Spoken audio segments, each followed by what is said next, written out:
like an academic feast for not only for the students, but all the clinicians across the India. I'm sure all these academic activities of MHG under able guidance of B Agarwal sir will inspire lot of new inspiring doctors, and all those who are attending these meetings regularly, I'm sure they must be getting positive inputs and enthusiasm to take hematology as a career. Today's topic is acquired bleeding disorder, rare entity, but when we come across such patient, we need expert opinion to sail through the crisis. I'm sure all of you will enjoy learning today and get good input in this rare, difficult to read topic. I once again thank Dr. B Agarwal for giving me opportunity to inaugurate today's session. Thank you, sir. Over to you. Thank you, Dr. Seema, for the honor and those encouraging words. You have been very kind and you spared your very valuable time and joined us this morning. We're grateful to you. And now we have the guest lecture for the day. I invite Dr. Eugenia Biguzzi to start her lecture. And thank you for being with us. Thank you for inviting me. I will now share my screen. Just give me a second. Okay.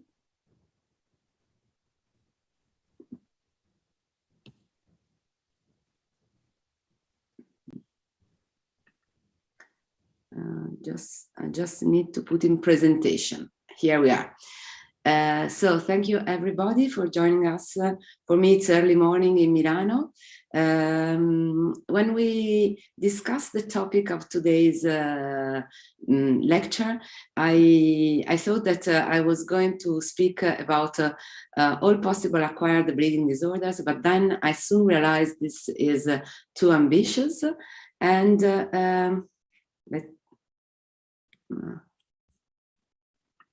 okay, this is my personal classification of acquired bleeding disorders. You see that there are really many. It is not possible for us today to discuss all of them, and I must tell you that they are very, very interesting.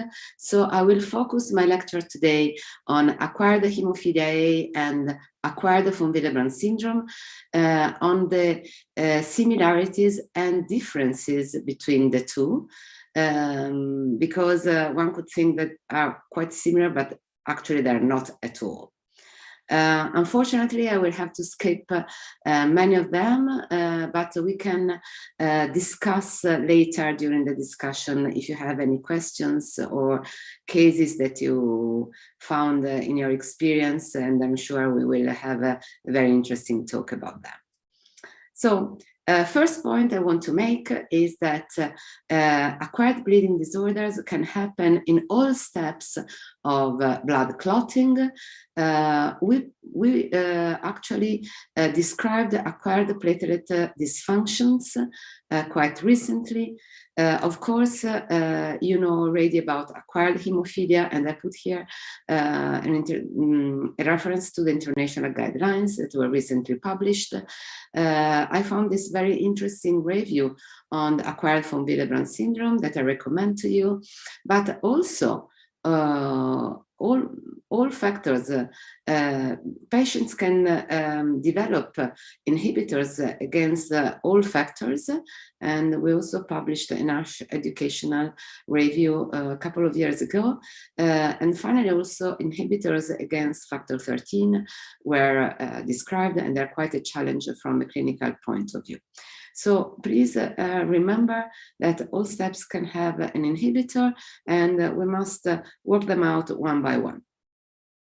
So I will skip these 3 slides because you don't really need them, but basically remember that you can have inhibitors, but also other kind of acquired bleeding disorders that are not immunological and that can develop in the blood cascade.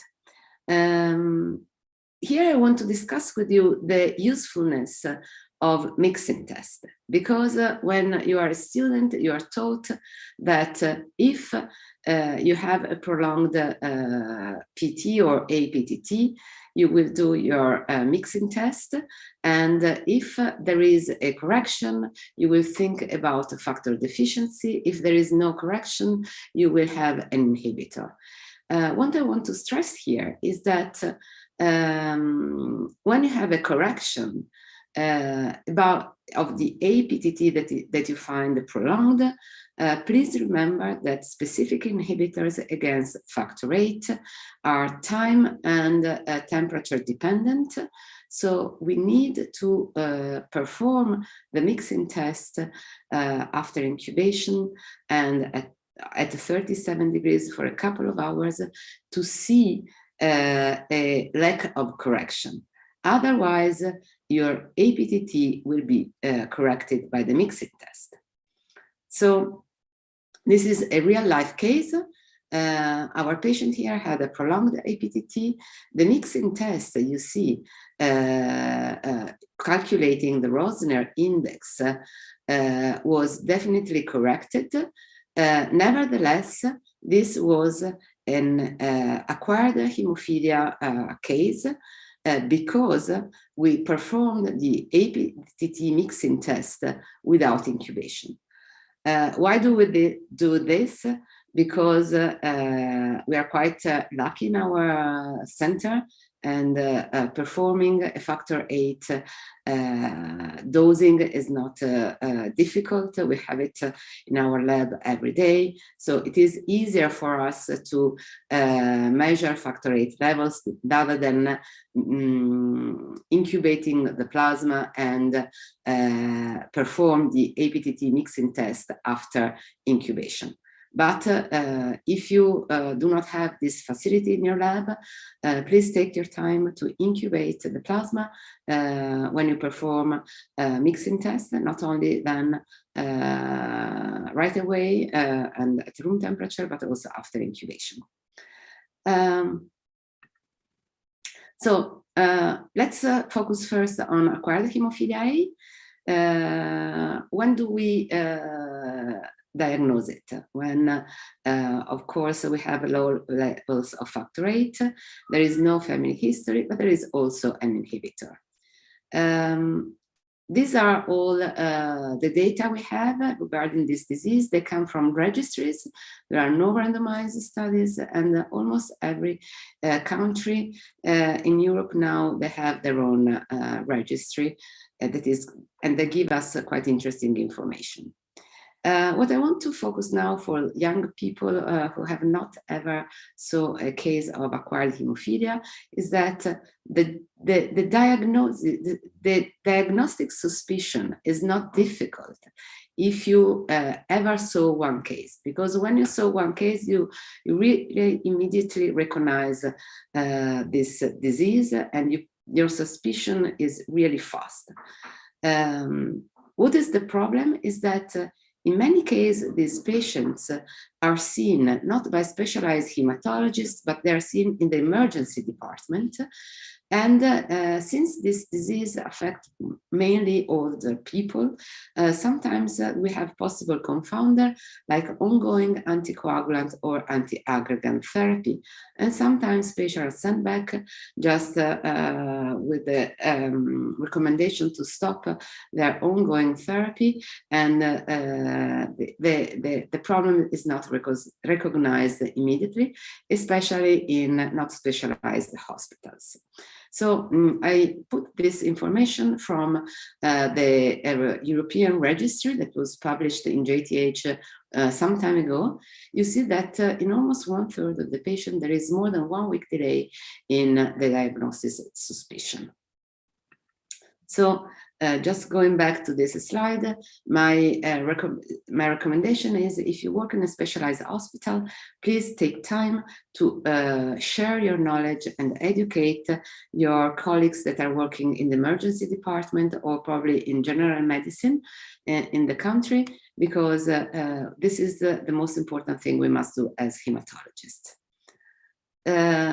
So going back to the delayed diagnosis, you see that it is not reported in many registries, but also in the Netherlands, that is really a small country, very organized from the health point of view. You see that there are almost 3 weeks of delay between the first symptom to the diagnosis. But the good news is that this letter was published in Hemophilia that informed us how in Germany, for example, the number of diagnoses increased in the last 6 years. And this is not probably due to the increase of really incidence of the disease, but to the increase of diagnosis of this disease, due probably to more awareness, because since they organized the registry, they shared a lot of group activities, educational meetings, collaboration between societies that really improved their diagnostic capacity. So I think this is very interesting. Only one comment is that these data come from the numbers of patients admitted to the hospital, so they can be higher than the actual number of diagnoses. Nevertheless, you can see an increase in numbers with the years. So I think there is really this is happening. So, and we also notice the same in our hospital. So I'm quite optimistic about this. So going to the etiology of acquired hemophilia, almost 50%, half of the cases, there is no disease that is associated, but this is probably because we cannot recognize it. So these numbers, these frequencies come from different registries, and of course they are quite different. This depends, I think, from where we work. So for example, I work in a hospital where there is quite a large ward of oncohematology, so we will probably be able to diagnose more cases associated to hematological malignancies, but probably this will be different in another hospital. You see that most cases are associated either to malignancies or to immunological disorders, especially systematic lupus erythematosus or polymyalgia or rheumatoid arthritis. But we must not forget the drug-induced, and I recently saw 3 cases associated to gliptins, or parapentibus that is also associated sometimes to the use of gliptins, and a few cases very recent were associated to infection of SARS-CoV-2.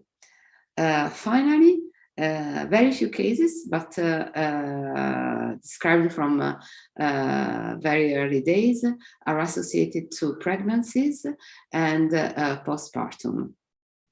And these are quite different. So I put them in lilac just to remember them.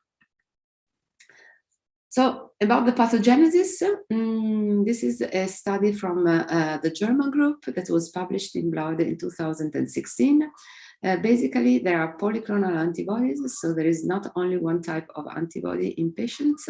You see that the most frequent are IgG4 or IgG1. Also, they screen for IgA, and they found is that when they are present, the adjusted hazard ratio of death is higher. No, this information was not confirmed by other studies, and I have no real reason in my mind to explain this. Even in the authors, they did not give any speculation. So I wait for confirmation of this. What I wanted to stress with you is how this disease clinically appears. So it is very important that the bleeding risk is very high I mean, we diagnose this disease almost always because the patient comes to us because he has some bleeding problems. And as soon as we hypothesize the disease, we will measure factor VIII.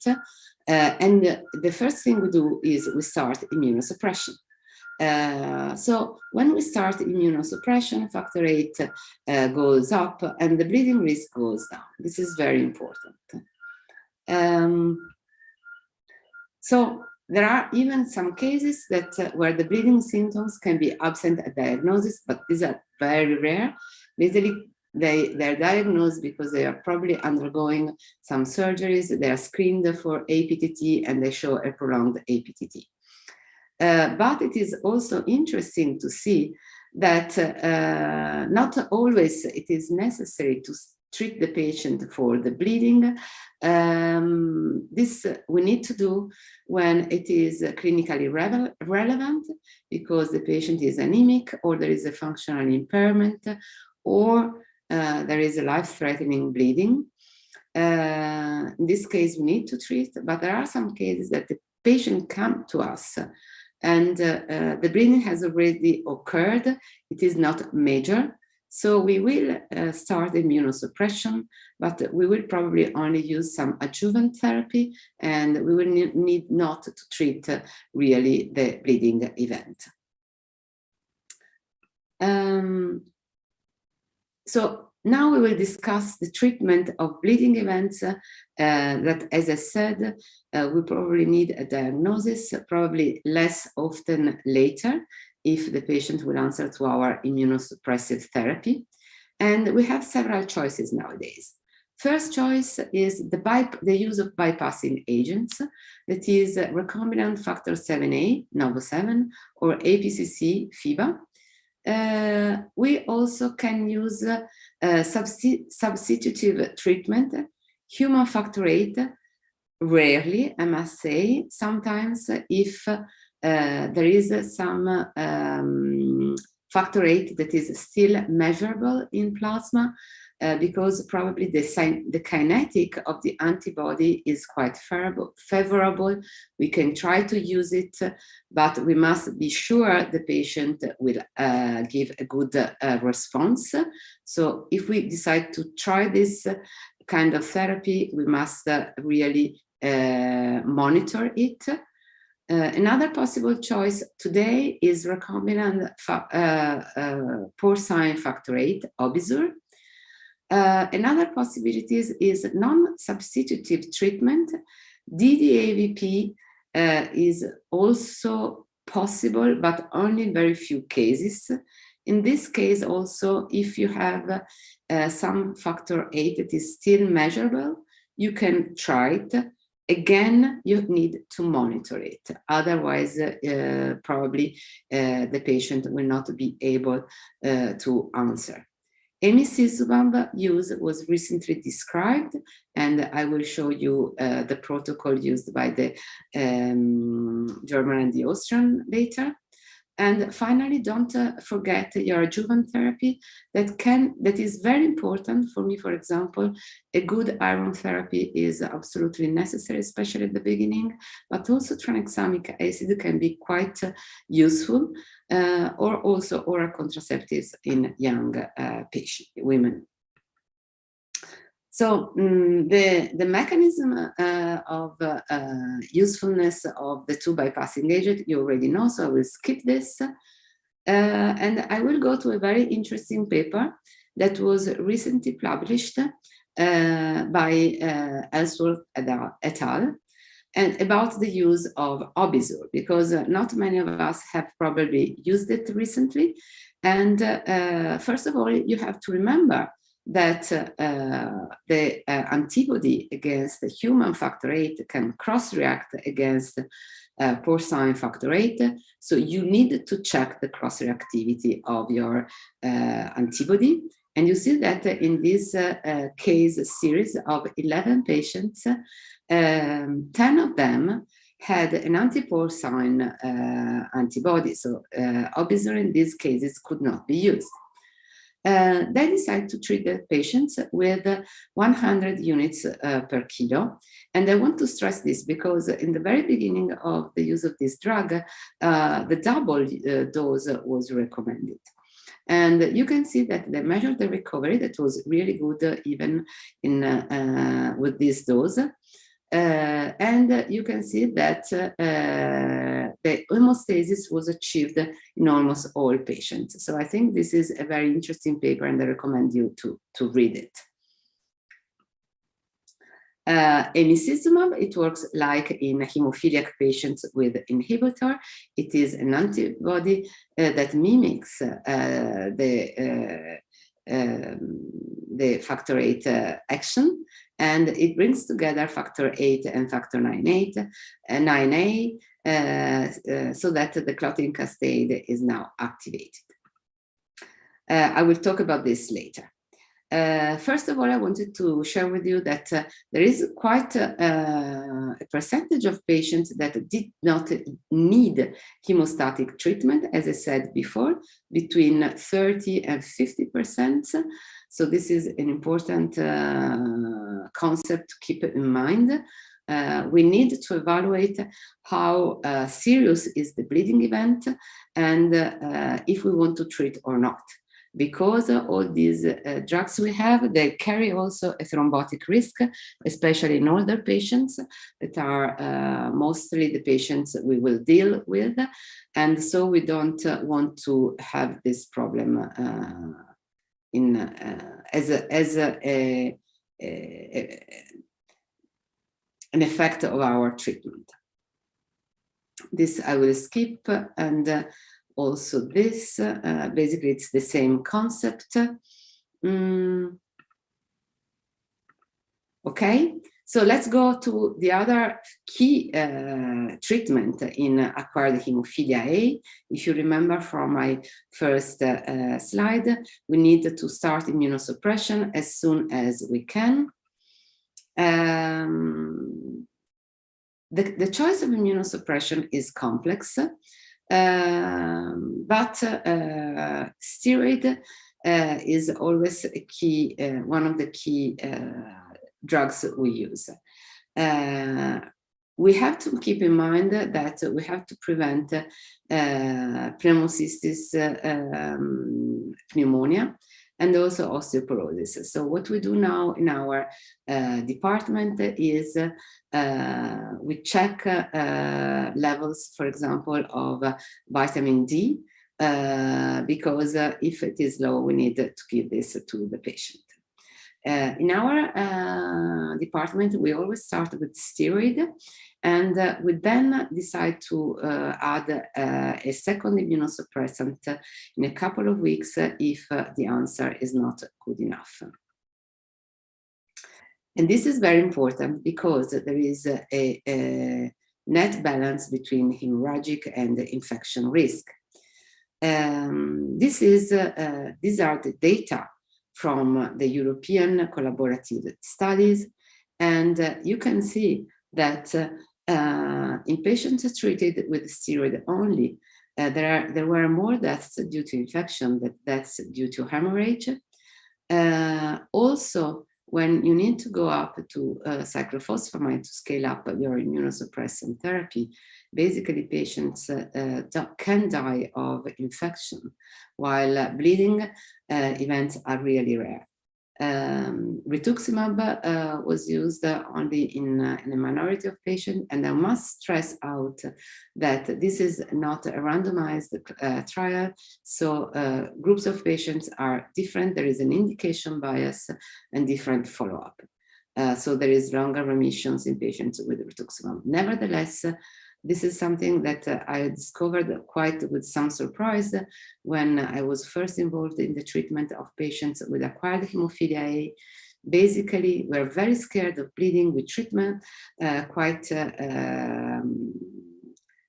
say we use a lot of immunosuppressive treatment, and then we risk to lose them to infection. So please keep this in mind.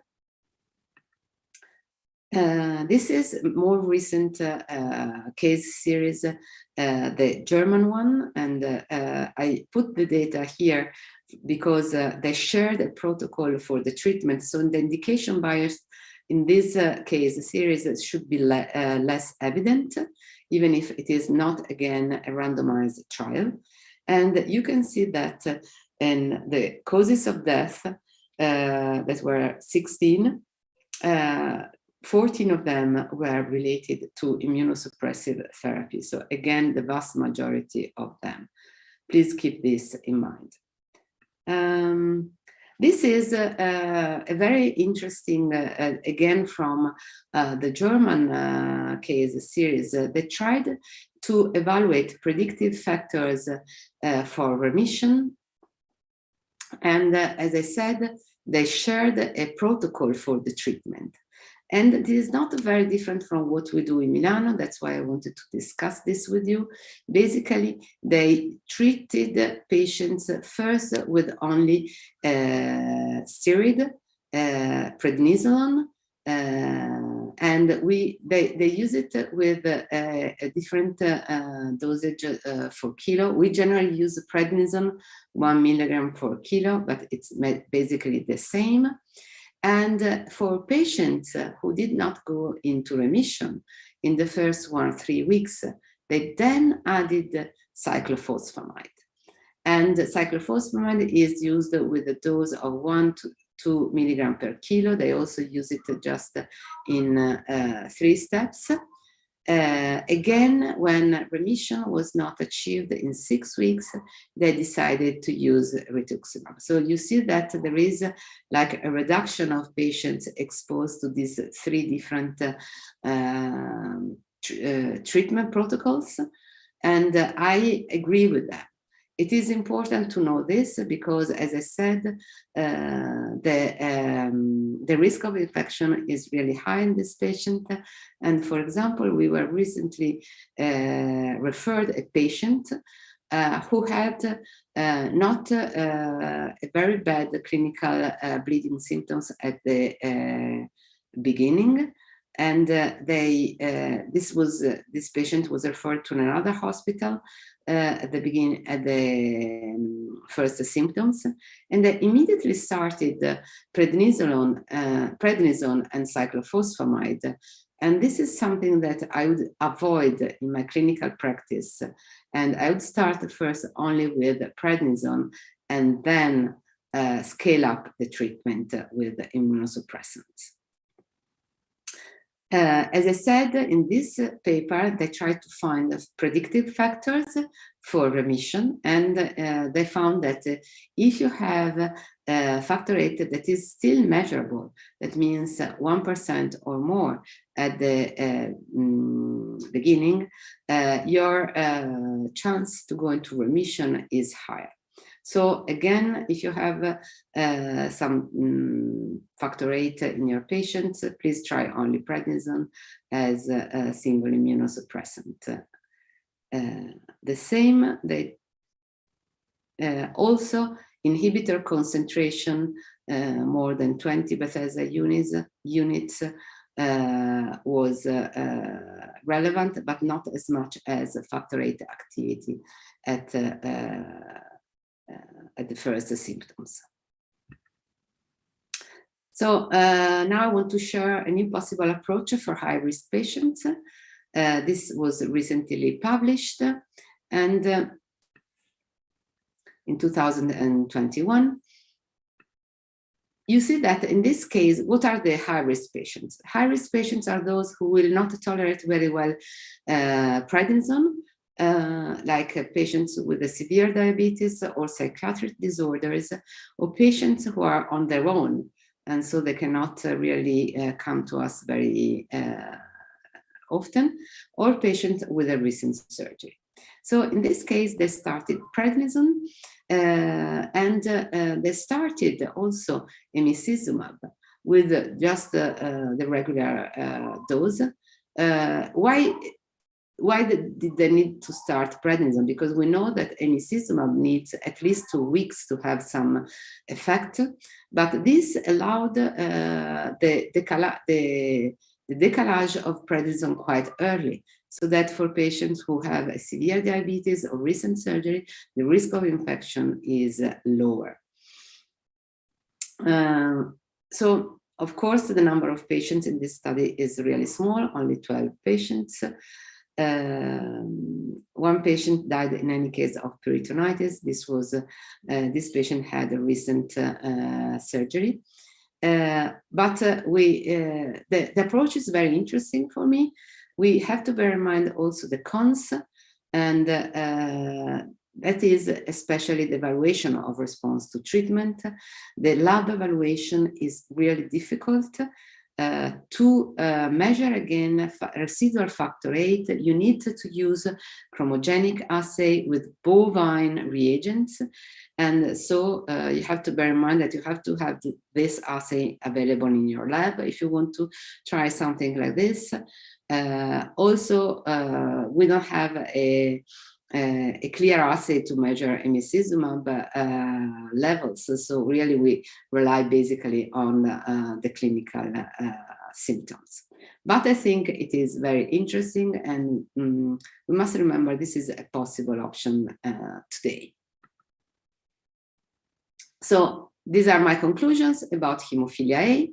It is a very rare disease with an acute onset that makes randomized clinical trials almost impossible. But the first therapy in my mind is an early diagnosis, so that collaboration among hospitals to offer early diagnosis and therapeutic support is the key.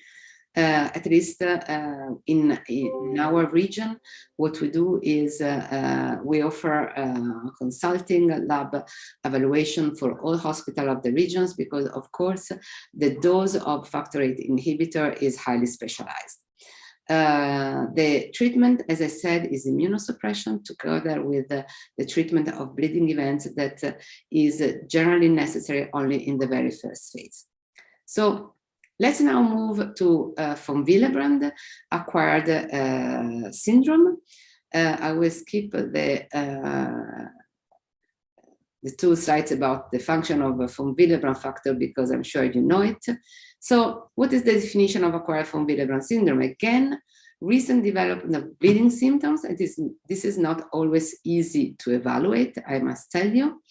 A deficiency of von Willebrand factor, and a family history negative for von Willebrand disease. Diagnosis. Unfortunately, it is not as easy as for acquired hemophilia. We do not have the possibility of a test that is specific, like the test of factor VIII inhibitor. Here we have to rely on other tests that are almost always indirect. So we can have a decrease of von Willebrand factor resuscitating cofactor.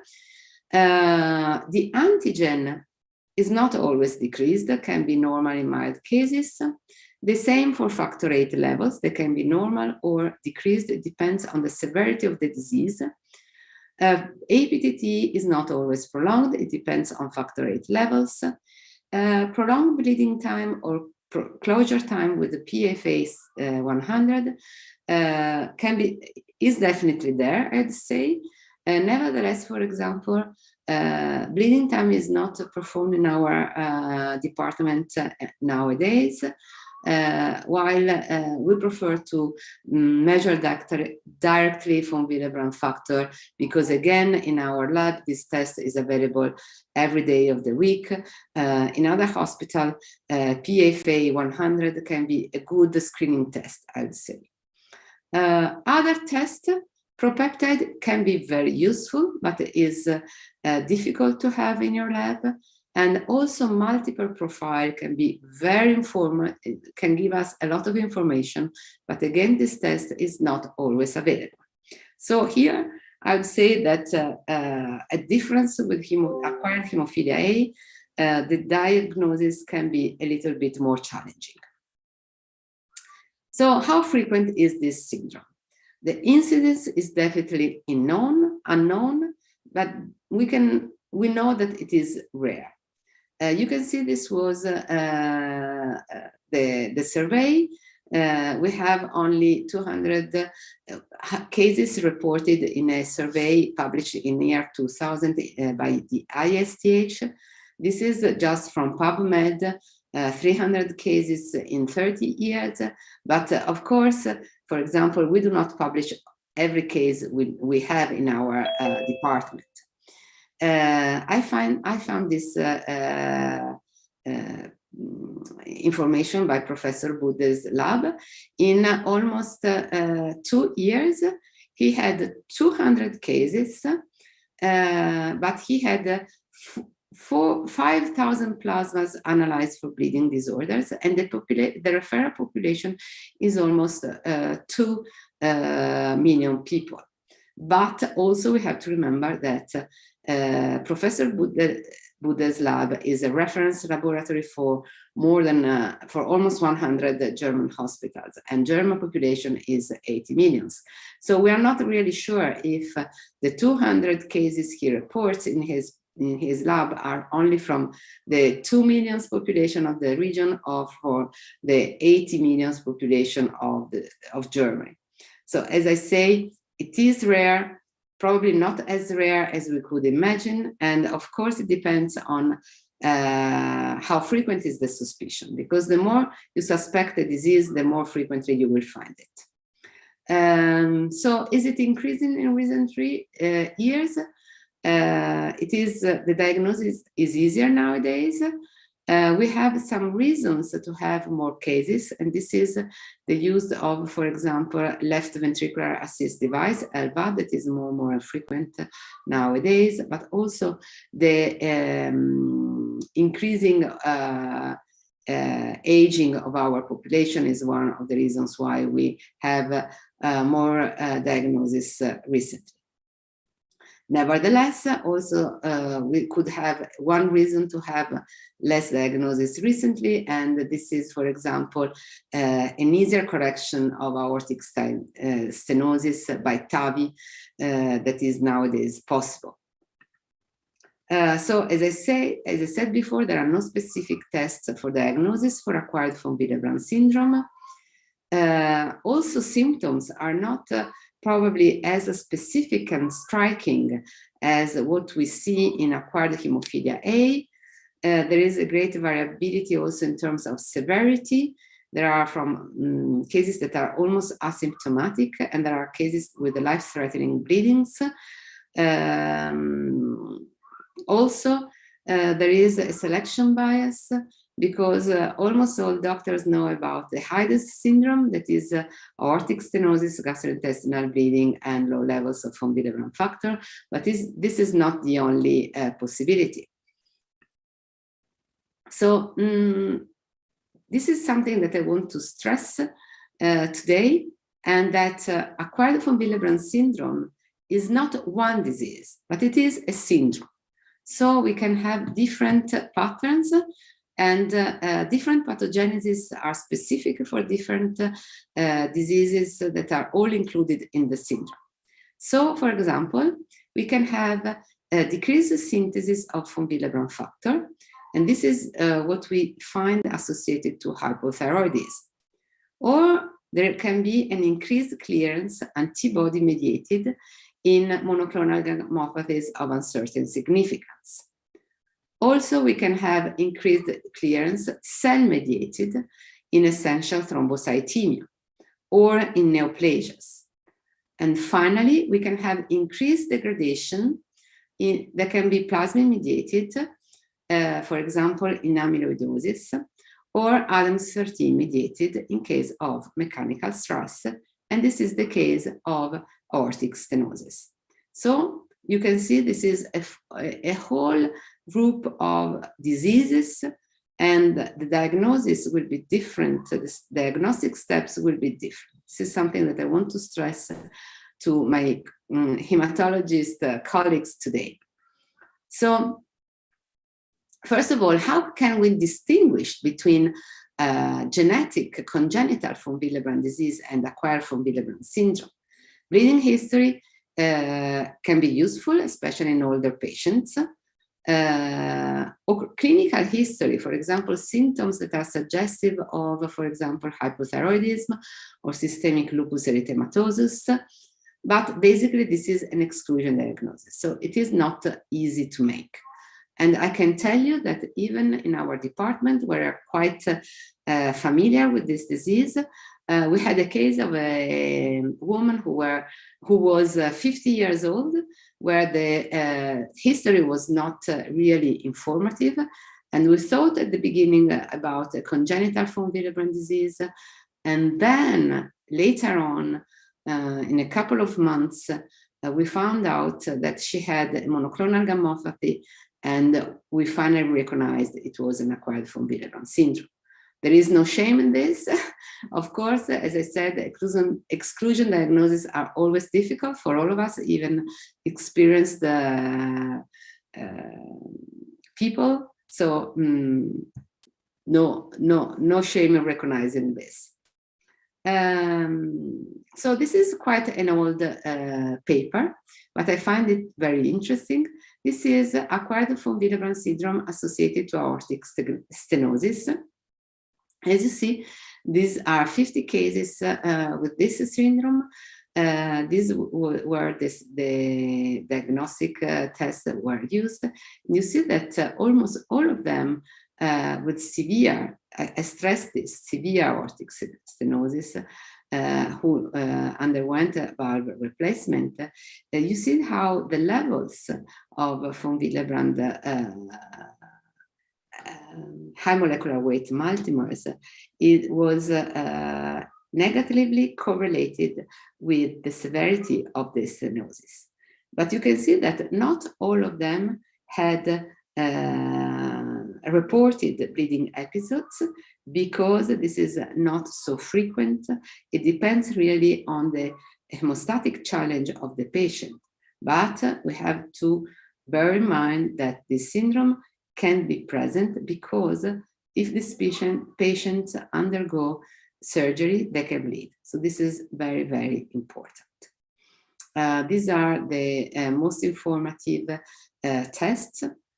So, for example, the multimeric profile, you can see that this is altered in almost 80% of patients with a severe aortic stenosis.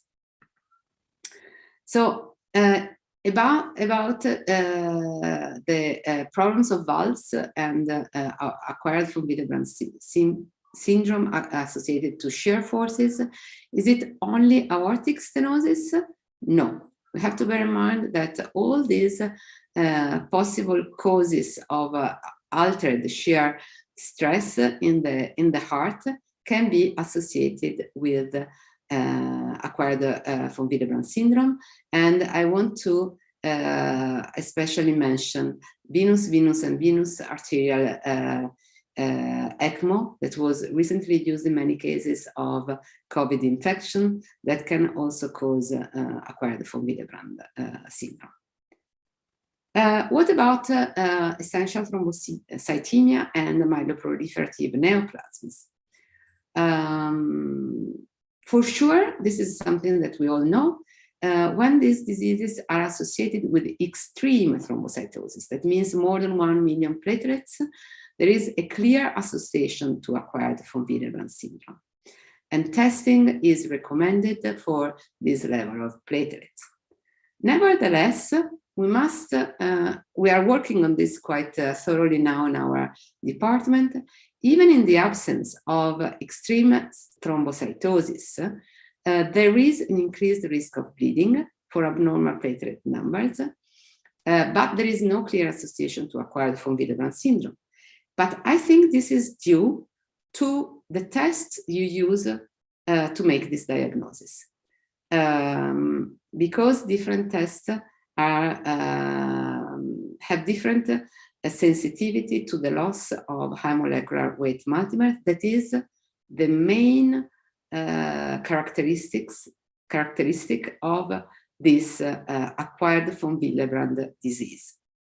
And bleeding risk is definitely multifactorial in myeloproliferative neoplasm.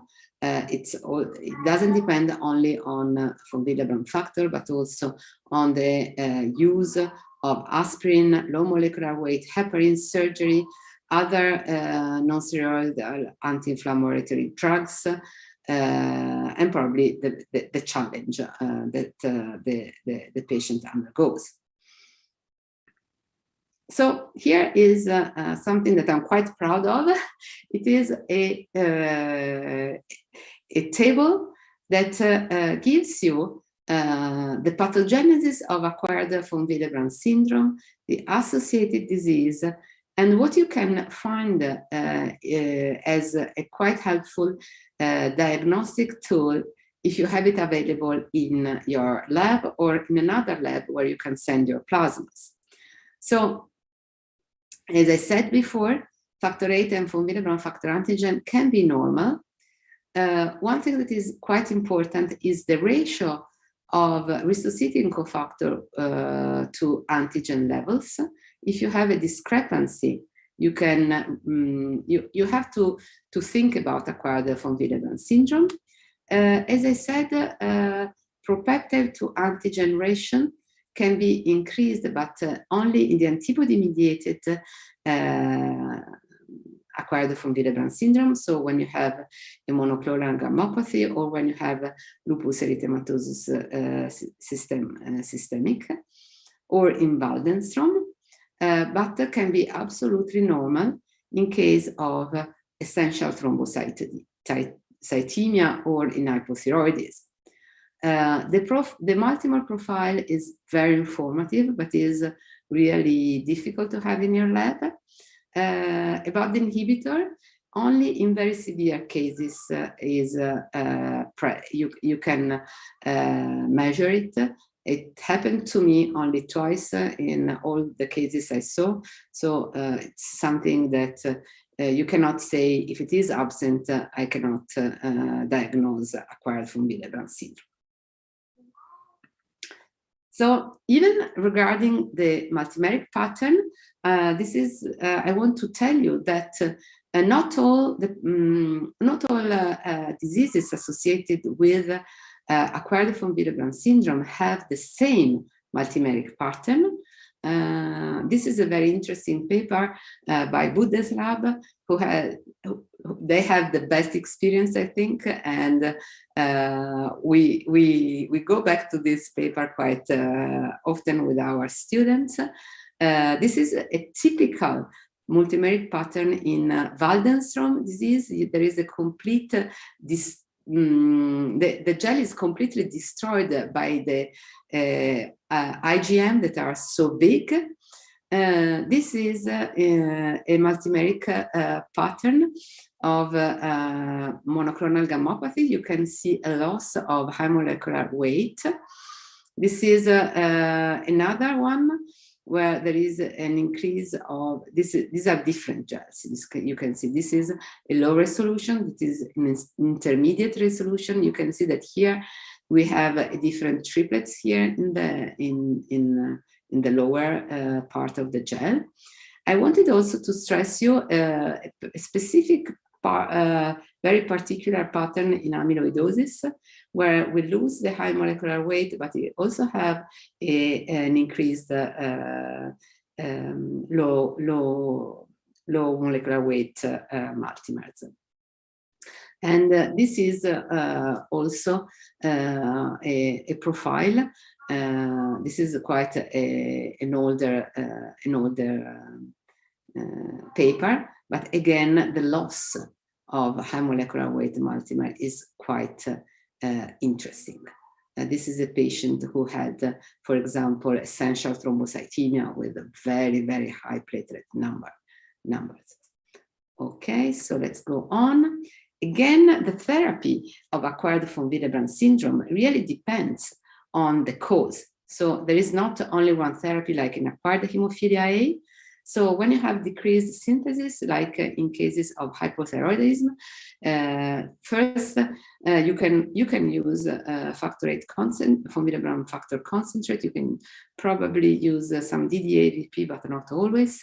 Please remember to give some thyroid hormone, and this acquired von Willebrand syndrome will be solved. If there is an increased clearance, like in GAS or in Waldenstrom, you can use immunoglobulin endovenous in high dose immunoglobulin. This the use is off label, but they're they can be really powerful, useful.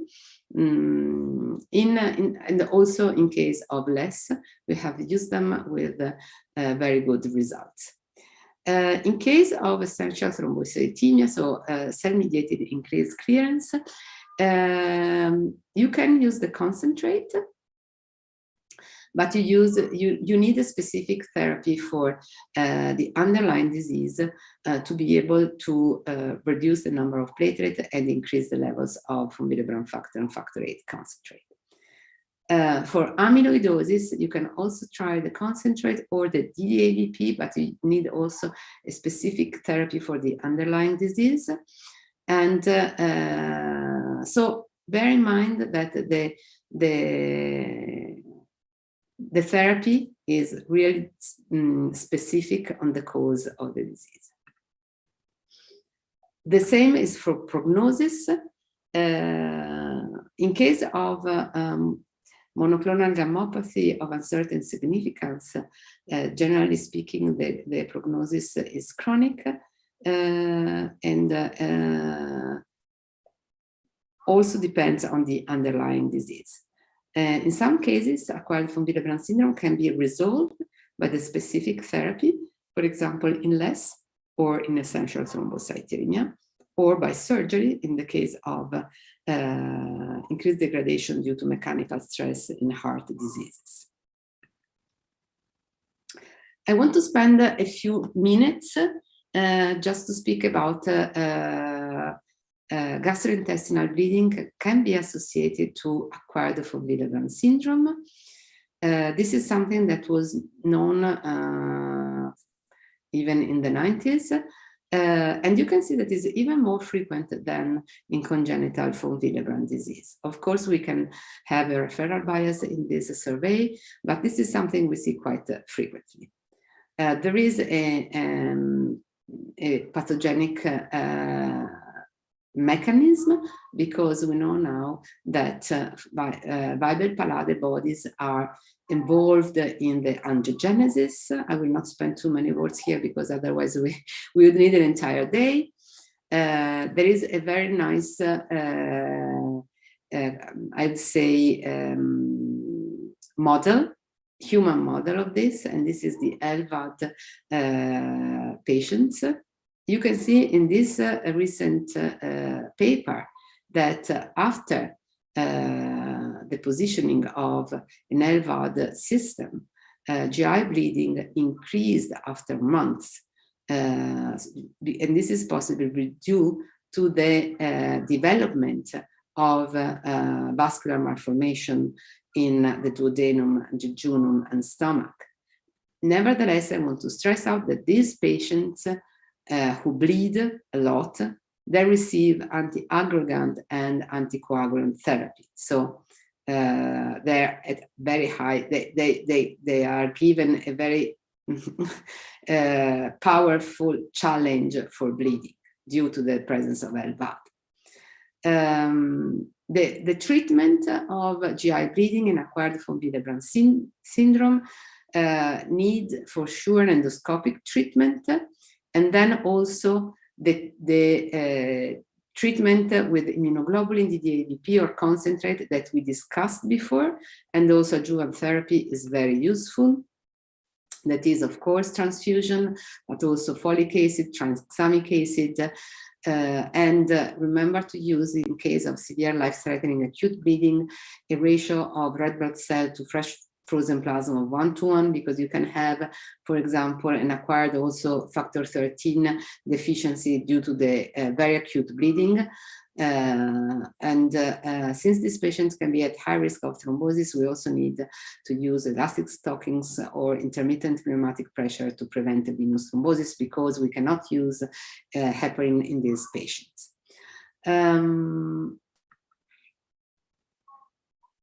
I will skip this. In these patients, those few patients, that I must stress are very few, but they're very challenging, will have repeated episodes of GI bleeding. We can think if they have repeated hospitalization or very compromised quality of life, we can think about a rescue therapy. And rescue therapy is chosen after a rethinking of all the comorbidities and patient characteristics. These are some of the rescue therapies that were described. If they respond to your rescue therapy after 3 or 6 months, you can reconsider them, and you can try to discontinue the rescue therapy. That is always an off-label therapy, I must say. We must bear in mind that GI bleeding is associated to a very stressful life. The psychological burden, not only for the patient, but also for the caregiver, is really, really high. So, especially I think not only for the fear and anxiety of life-threatening bleeding events that can occur, but also the impossibility of a long-term life project to the risk of rebleeding. So this is something I wanted to discuss with you.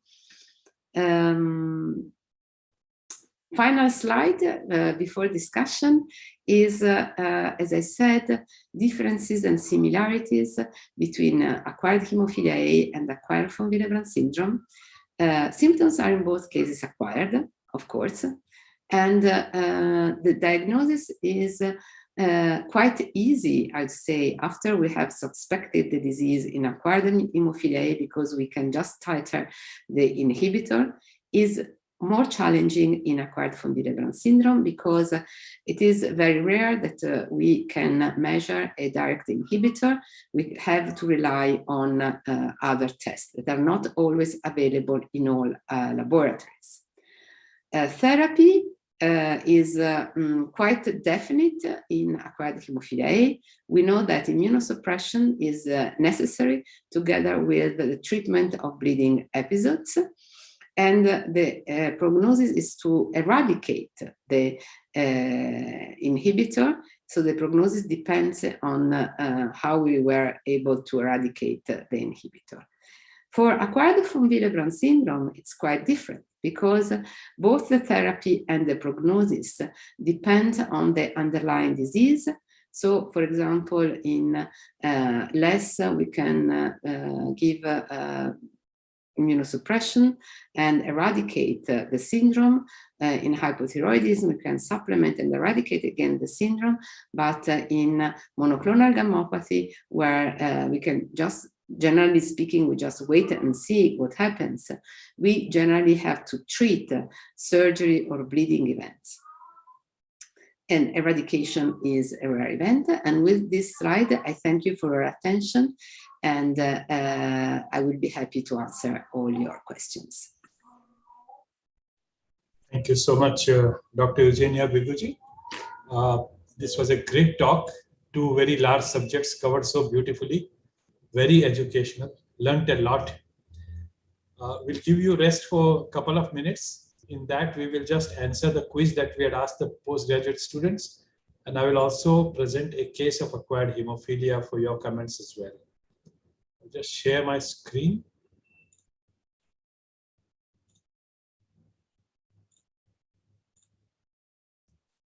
So the quiz that was put to you was regarding primary gastric diffuse large B-cell lymphoma. Various statements were given. You were supposed to pick up a false statement. So primary gastric lymphoma are the commonest of the extranodal lymphoma. So this statement is correct. Out of the GI tract lymphomas, stomach is the commonest site, so this is also a correct statement. And out of the various gastric lymphomas, DLBCL is the commonest, 60%, so that is also a correct statement.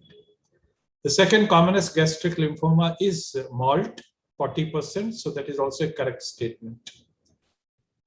H. pylori is very closely associated with MALT, and it is also associated to a significant extent with DLBCL. And some of the DLBCL may be evolving from H. pylori induced MALT. So overall, this was also a correct statement. It is a disease predominantly of males in the age group 50 to 60 is the peak. So this was also a correct statement. Endoscopic ultrasonography, of course, besides imaging and all other things, is a very useful tool for diagnosing, for staging, as well as for follow-up.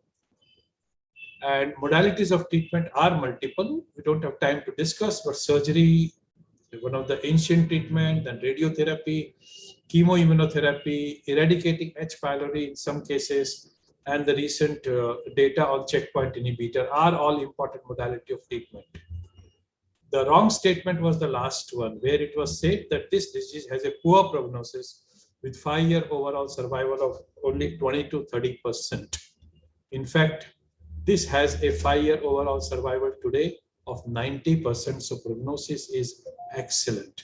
So those who answered 9 was the correct thing. This time, I think you found it very difficult. This was the answer expected, and we got only 4 answers, which were correct. These are the second, third, and fourth. Dr. Andri Kurniawan, Dr. Ketan Nathani, and Dr. Oshani Kekulawala. But the fastest finger fast was Dr. Amarnath Polisekti. So congratulations to you, Dr. Amarnath. He's hemato-oncologist at HCG Hospital, Vijayawada. So congratulations to you. Send us your details and we'll forward you your prize. Second part, before we go to the Q&A session, is to present one case of acquired hemophilia A that we saw some time ago. Now, I've chosen this case because one of the most complex case of AHA that I saw in my life. This was a female patient, aged 72. She was transferred from Belgavi. This was almost a decade ago, and she was 55 kg in weight. She had some underlying comorbidities, the most important being the ischemic heart disease. And just recently, before she was transferred for a problem, few months before that, she had undergone angioplasty with 3 stents. And she was on antiplatelet agents, aspirin and Brilinta. There were no other comorbidities, there were no habits, and she was vegetarian. In her place, Belgavi, she developed a spontaneous, non-traumatic hematoma on the dorsum of her right hand. And the notes read the dimensions quite large, almost about 2.5 centimeter by 2.5 centimeter. This was non-traumatic. There was some history of easy bruising in the preceding few months, and that was attributed to the antiplatelet agents.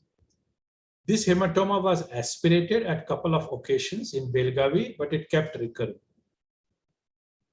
She went on to develop compartment syndrome in her left calf following a little injury, and she was operated twice, but this did not help. In fact, she went on bleeding also from that site.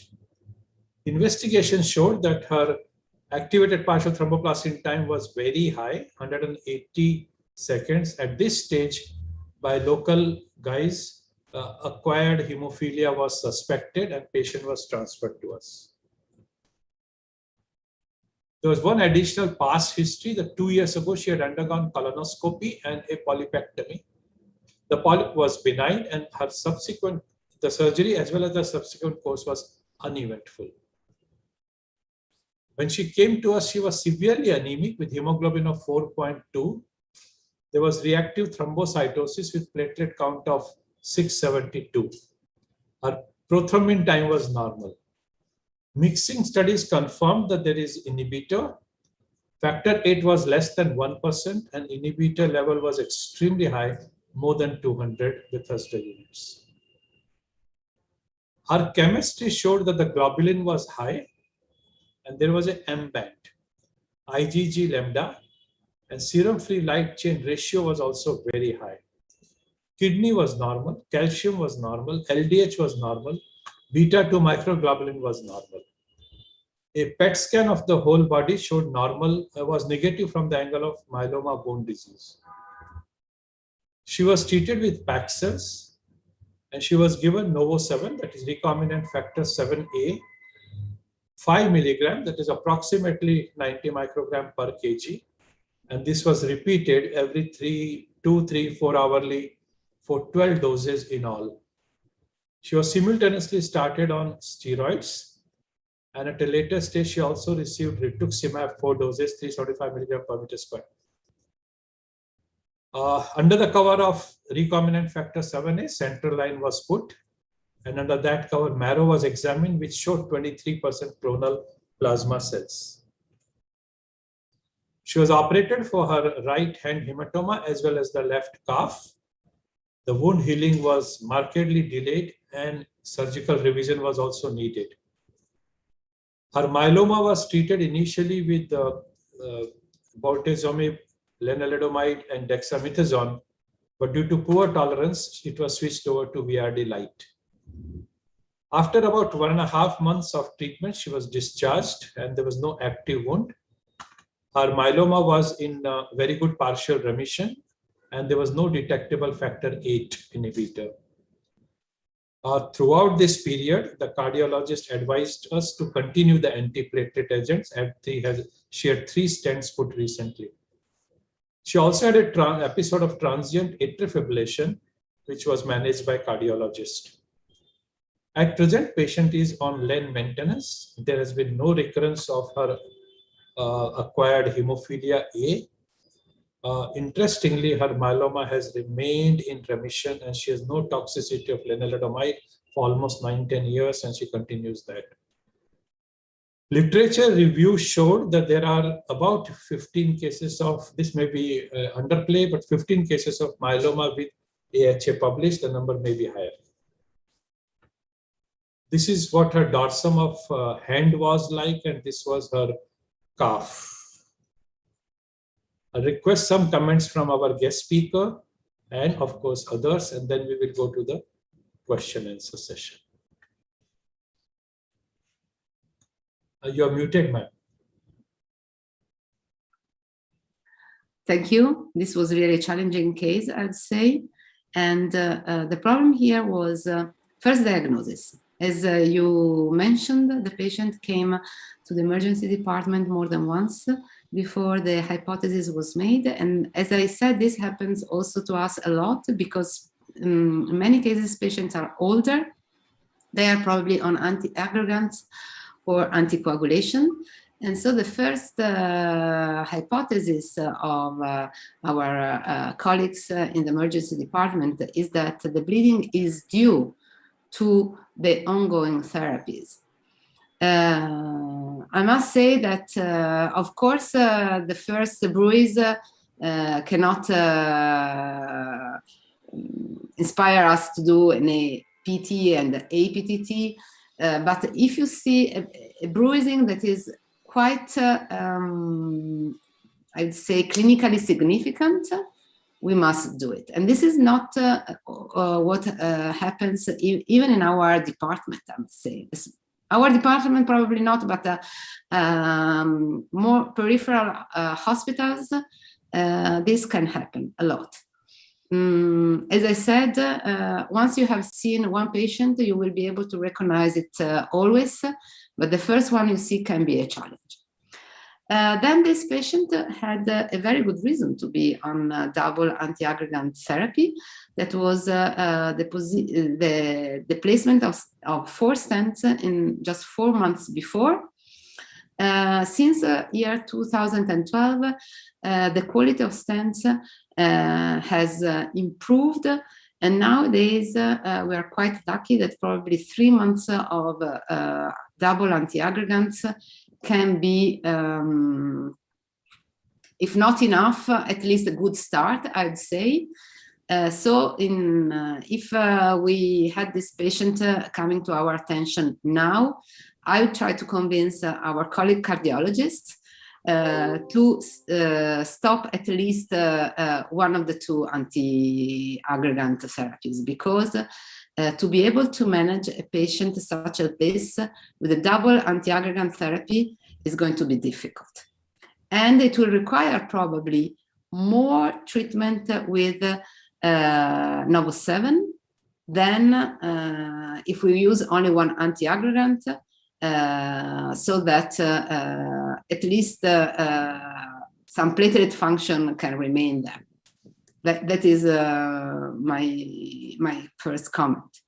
And then you were very, very good to suspect the underlying neoplasia, because a combined therapy for the acquired hemophilia A and the underlying disease was for sure the key treatment in this patient. So in a hospital like yours, where you have the possibility to diagnose easily an underlying hematologic disease such as multiple myeloma, you were also able to recognize and treat acquired hemophilia A, and this was what I think in the end could successfully treat a patient that was really challenging as this one that you reported.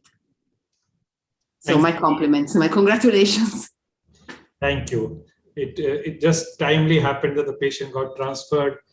She was in a very, very bad shape. In India, a number of things patients have to pay from their pocket, and the family could manage. And the Novo 7 was launched in India just 2 or 3 years before this patient came to us. So that was another asset. And of course, her myeloma got picked up because of the raised globulin.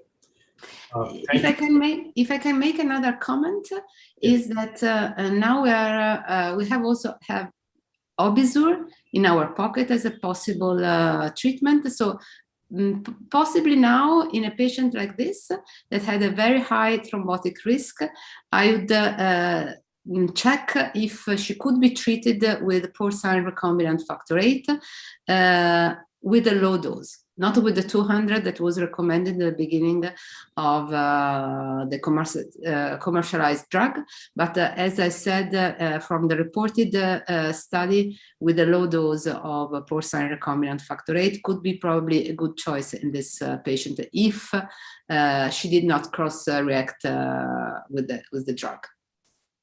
Thank you so much. Fine, so now we come to the most interesting part of this webinar, and that is the Q&A session. And we have a galaxy of Indian stars here now. So let's start off with Dr. Srimati Shetty. Thank you, sir. Thank you, Eugenia, for that comprehensive presentation on two complex diseases, that is acquired hemophilia and acquired von Willebrand disease. Complex both for diagnosis as well as management. My question is on acquired von Willebrand disease. In most of your slides, what you said is for the functional von Willebrand disease, you look into ristocetin cofactor, whereas in literature it is shown that collagen binding activity is a surrogate test for multimers. You can take the ratio of von Willebrand factor antigen and the CBA as a surrogate test for multimers, because none of the labs in India have, except for some research departments, have this multimer detection facility. So my question is, why ristocetin cofactor activity? Why not CBA? Question number 2 is, I'll finish at one stretch because I may not get an... I think let's have one answer and then we'll ask you to. All right. Okay, I thank you really for this question that is very interesting for me. And I want to share this information that we hope to publish soon, because we have been collecting data for some time now, and we really think it's important from a clinical point of view. And this is for the levels of collagen binding in patients with acquired von Willebrand syndrome associated to essential thrombocythemia or other myeloproliferative neoplasms. We really, what we see now is that we use, because even the ristocytin cofactor activity, we have several assays and they perform differently in these patients. What we have now available every day is the instrumentation laboratory latex ristocytin cofactor activity measurements. That is an automated test, so it's quite easy to have within the day. And this test is really very useful to highlight a decrease of high molecular weight multimers. If you have the possibility to measure this test and also the antigen, and you perform a ratio, you will see that in all cases where you have a decrease of high molecular weight multimers, the ratio is low, less than 0.7. In patients with essential thrombocythemia, who we studied this, so we know for sure that they have a decrease of high molecular weight multimers. We cannot show a low collagen binding levels. That's why I'm very reluctant to say, as Professor Favaloro suggests, that collagen binding is the same as, let's say, a good substitute of a multimer profile evaluation. In my laboratory, in my hospital, collagen binding, especially in cases associated to myeloproliferative neoplasms that are quite a number for us, collagen binding is always normal. But if we perform the evaluation of multimer profile, we find a decrease of high molecular weight multimers with an increase of low molecular weight multimers because there is an increased digestion. So I think that in this case, probably it is different in congenital von Willebrand disease, but with acquired, I'd say stick to the ratio if you have because I'm very confident about the instrumentation laboratory latex assay. About Innovance, about Sysmex assays, they do not perform the same way. And the reason why we got to this point is that patients from other hospitals had discrepant results with different assays, and they were sent to us for an evaluation, and we performed the multimer profile, and then we found that we were confident that they have a loss of high molecular weight multimers that can be shown by the specific assay. So some functional assays are not, they cannot pick up this discrepancy. And so you can find normal levels while they're not so normal in terms of multimers. And that is why they do not bleed, I'd say, spontaneously, but only after a bleeding challenge. Thank you. Yeah. Your second question, Dr. Srimati. Yeah, about 20 to 30% of the patients only develop acquired von Willebrand disease. 20 to 30% of the patients with aortic stenosis or ventricular assisted device. Can we have some preclinical lab tests to predict which of the patients develop bleeding? Okay, with aortic stenosis, I think, but with also with myoproliferative diseases, I think the bleeding is a rare event that is also associated to the other drugs they use. For example, we had a patient who was given low molecular weight heparin because he was in a bed for quite a long time. And again, the clinicians now fear thrombosis much more than bleeding. And so the use of low molecular weight heparin together with low dose of aspirin was the reason why this patient bled. So going back to your question, can we predict bleeding? I think that the use of other drugs can be a good predictor. Again, for tests about levels, I'd say the ratio between inactivity that is sensitive to the loss of high molecular weight multimers and the antigen could be a good predictor. Or alternatively, but I know that this is something that is not easy to have, a multimer profile where there is a severe loss of high molecular weight multimers. These are the two tests I would say. So I think that a functional test sensitive to loss of high molecular weight multimers in the ratio with its antigen. This is very important because some surgeons, they use only one test and they use the antigen. And though they will not see what is happening with acquired von Willebrand syndrome associated to aortic stenosis. They come to me and they say, well, but the antigen is normal. Okay, it is normal, but the activity is not. Or even they say the activity is normal. It's like 55%. But then we see that the antigen is 140. So if we do the ratio, we see that it is not normal. And that is a good substitution of the multimer evaluation. All right, thank you. Thank you, Dr. Srimati. There are a lot of hands up, so we're going to take them in the order in which they've raised the hand. But before that, I will take up one or two questions from the audience. We presented the case of myeloma, so there's a related question.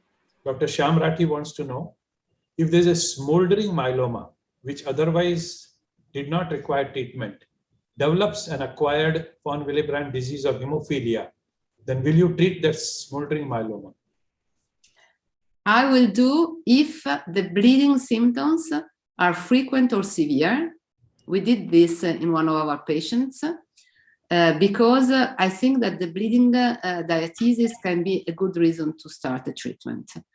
If the bleeding is not clinically relevant, I would skip this because I've treated the patient as another patient with smoldering myeloma and delay the treatment.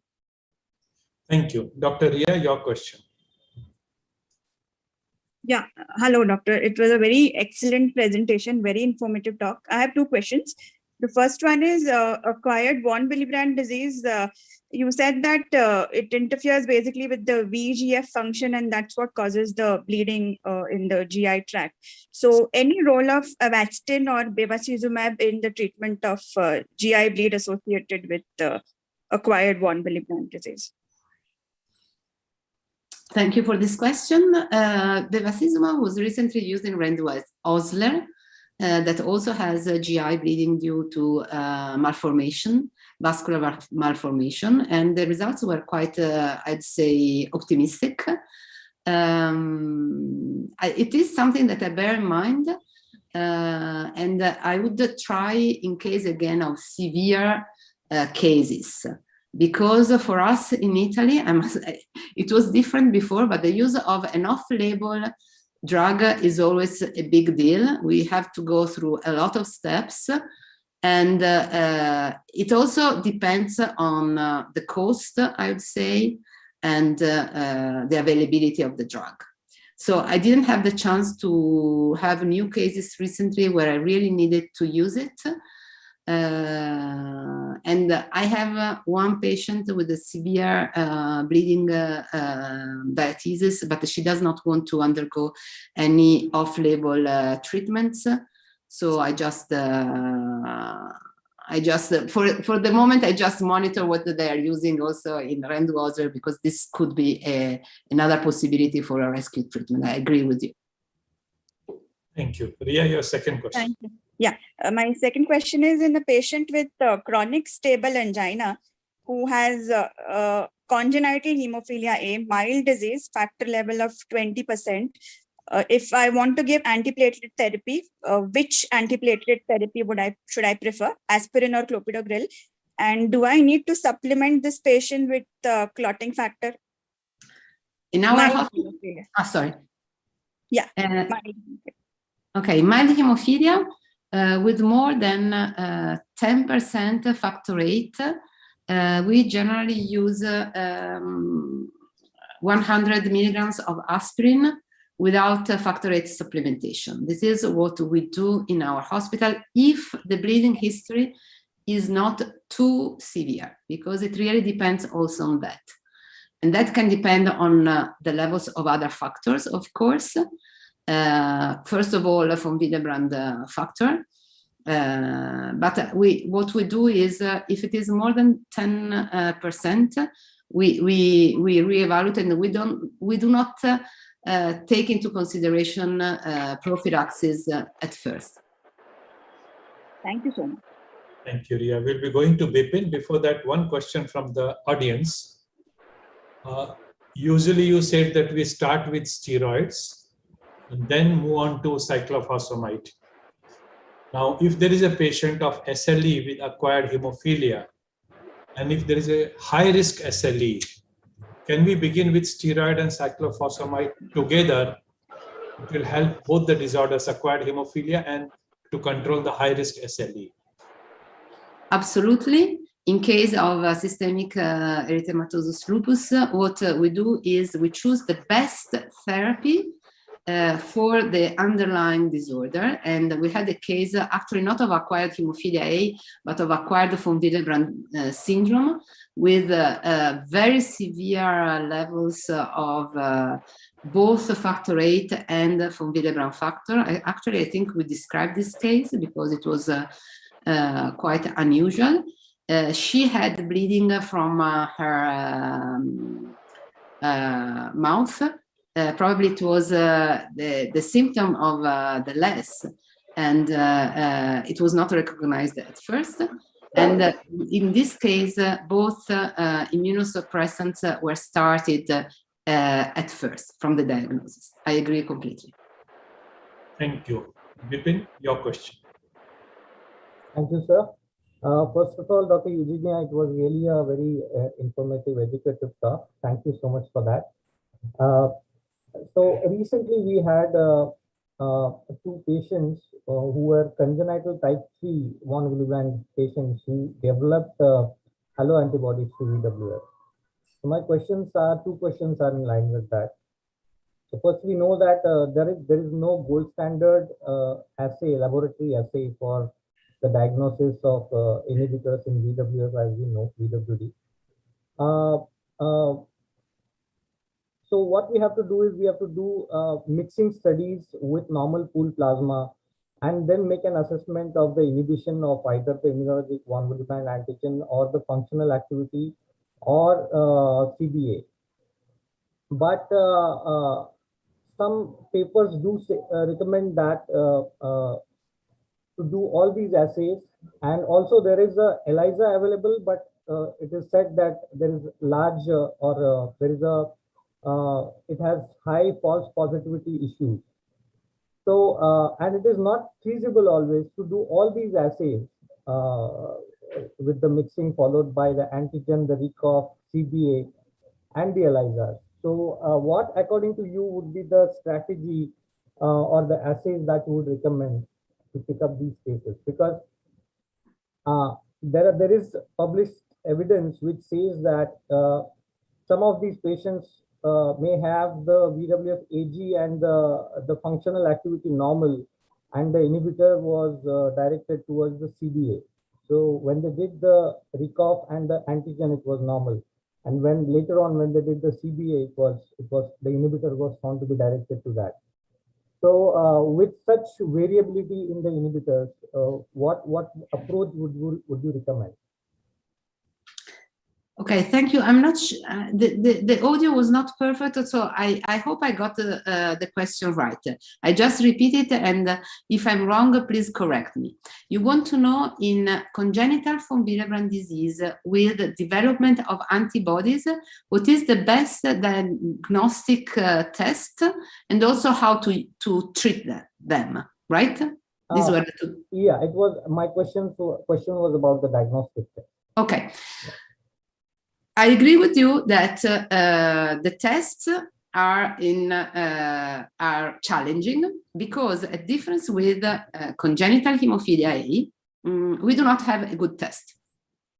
So What I do are two things. One is relevant for treating the patient from the clinical point of view, and basically is a pharmacokinetic. So treat the patient, see how he responds with a 30 minutes evaluation of antigen and rhistocytic cofactor activity, the easiest, I would say, and also carry on the PK if you still have some levels of drug that you can achieve, because you can have both a situation, either a complete lack of response that is very rare in von Willebrand disease and can be associated to anaphylactic response, or you can have an accelerated clearance of your concentrate, okay? So in the first case, when you have a complete lack of response, I think that you do not need another assay to be sure that there is an antibody. Of course, we want to have a test for study purposes and to monitor how this antibody is going to be in the future. But I think that the PK can be a good substitute from a clinical point of view, okay? In my experience, only type 3 von Willebrand disease patients had an antibody in the past. We follow more or less 15 patients in our clinic with type 3 von Willebrand disease. There are not many, because this disease is very rare in Italy, because consanguineous marriages are not allowed by our culture. Nowadays, we have more foreigners coming to Italy, like from Egypt or from Pakistan. So we have a little bit more patients. But in our center, we do not have any patient with antibody. We have a patient who came to us. She was referred from another hospital of Northern Italy who had an antibody with an anaphylactic response. And for the treatment of this patient, we used factor VIII, a recombinant factor VIII in the past that is not extremely, I'd say, efficacious. And she's now on, I want just to share this piece of information because it is quite interesting. She is now on emicizumab because she had several hemarthrosis. Regarding the use of ELISA, we actually developed an ELISA test for acquired von Willebrand syndrome, or for antibodies against von Willebrand factor, also to be used in congenital von Willebrand disease. And we published this paper. It was quite a thorough work by Franca Franchi, who is now retired happily. And we demonstrated that the assay is not highly sensitive, even in a patient, because we had we were lucky to have one patient that was this patient who was referred to us, where we know for sure she had a high titer of von Willebrand factor and again antibody against von Willebrand factor. So we used her plasma to make a reference curve. And actually, almost all patients with acquired von Willebrand syndrome, only few of them were positive. And the patients with von Willebrand type 3 with congenital disease, only one patient had a borderline titer that was not confirmed with the confirmation assay, but she has an accelerated clearance of von Willebrand factor. So I think this was interesting, but we still need an assay that is more sensitive. I have one more question, sir. If Go ahead. if I can ask now. So the second question is also about type 3 von Willebrand patient who developed allo antibody.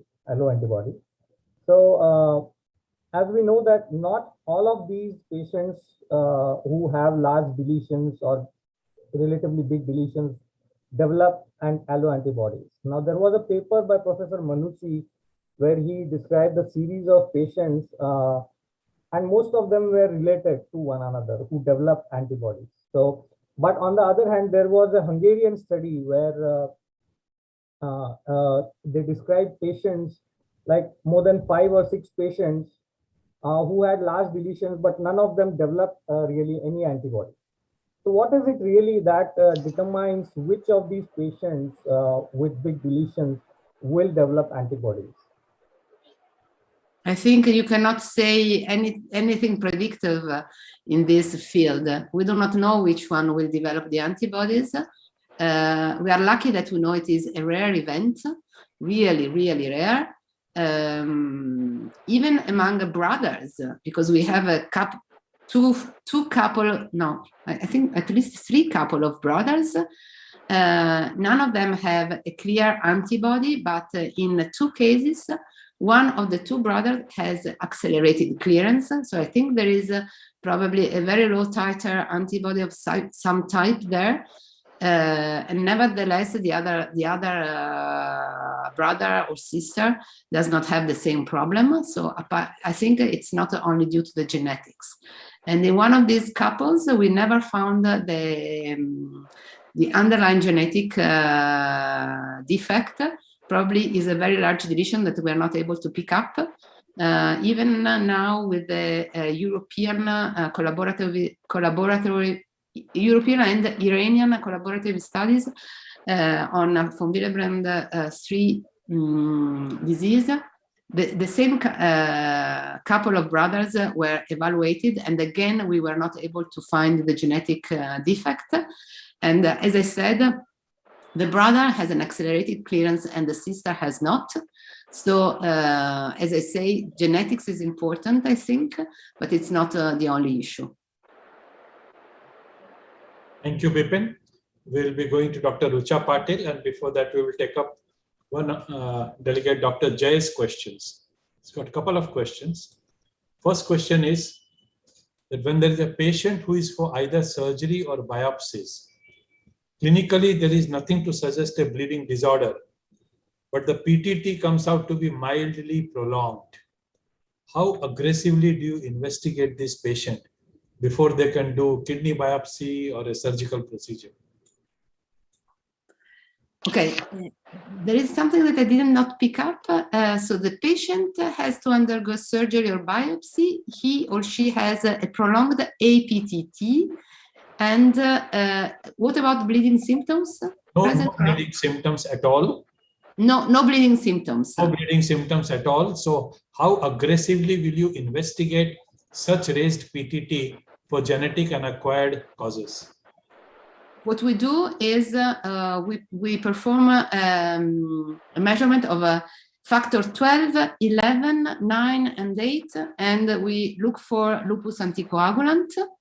And that's it, because of course we can have a decrease of high molecular weight kininogen or prekallikrein, but they are not associated with the bleeding symptoms, even if they are low. So if I would say factor 8, 9, and 11 are within normal range, I would go for surgery if the bleeding history is negative. Second question he has, and that was a beautiful answer, thank you. The second question he has is, how does oral contraceptive pill help a pregnancy-associated acquired hemophilia A? Okay, I did not talk a lot about postpartum hemophilia A. It's very interesting, in my opinion. It's very rare. I was taught myself that immunosuppression is not always necessary because some of these antibodies clear by themselves. In my experience, it is now more than 20 years, I saw only, I think, 5 cases, no more than that, because they're really, really rare. And in all of them, we needed an immunosuppressive therapy because they did not clear by themselves at all. And actually, they needed quite a long immunosuppressive therapy. In some cases, we had to use also a second immunosuppressant.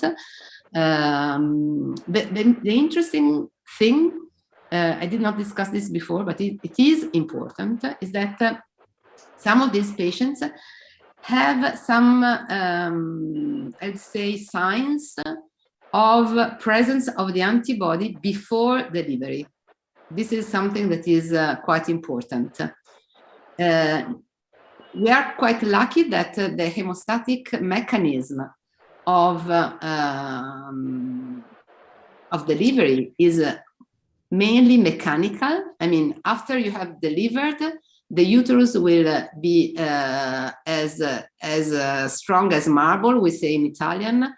The contraction must be very, very strong.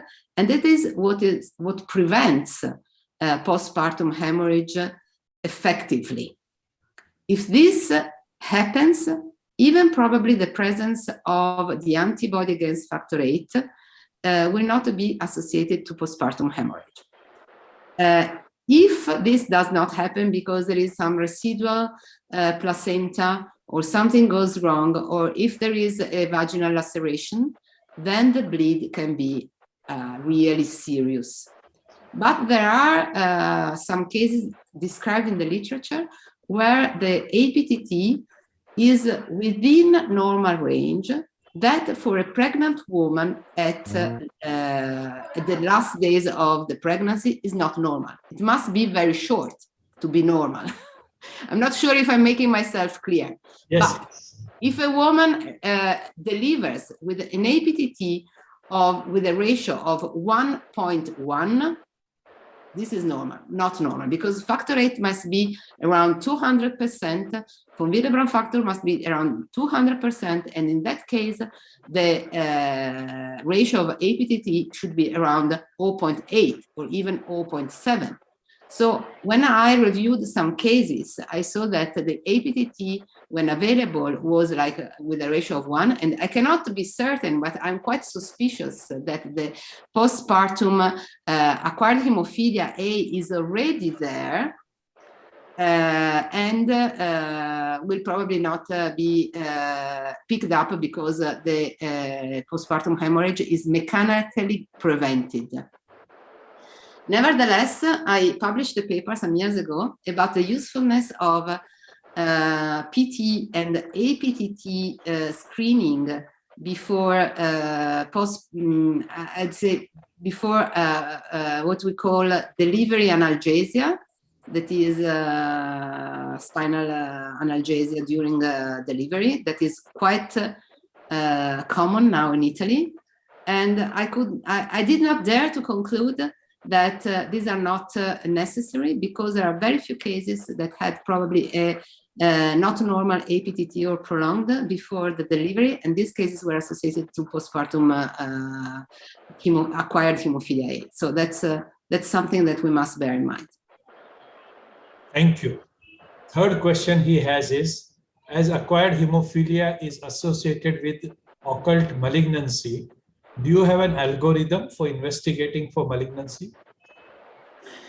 We actually made several algorithms, and they go with the fashion every 5 years. They are re-evaluated.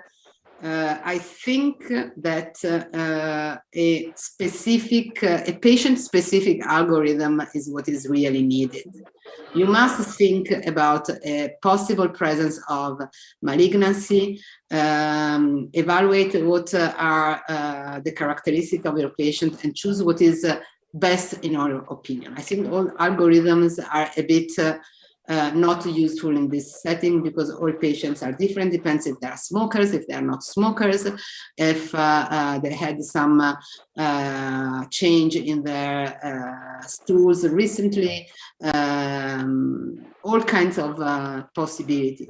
For example, my most recent case, it was quite interesting for me as well, that we see a case of acquired hemophilia A almost every month, just to give you an idea of our department. In this case that arrived like a couple of weeks ago, she had a very important bleeding in the muscle and subcutaneous lower limb, where I estimate there is at least 1 liter, 1.5 liters of blood.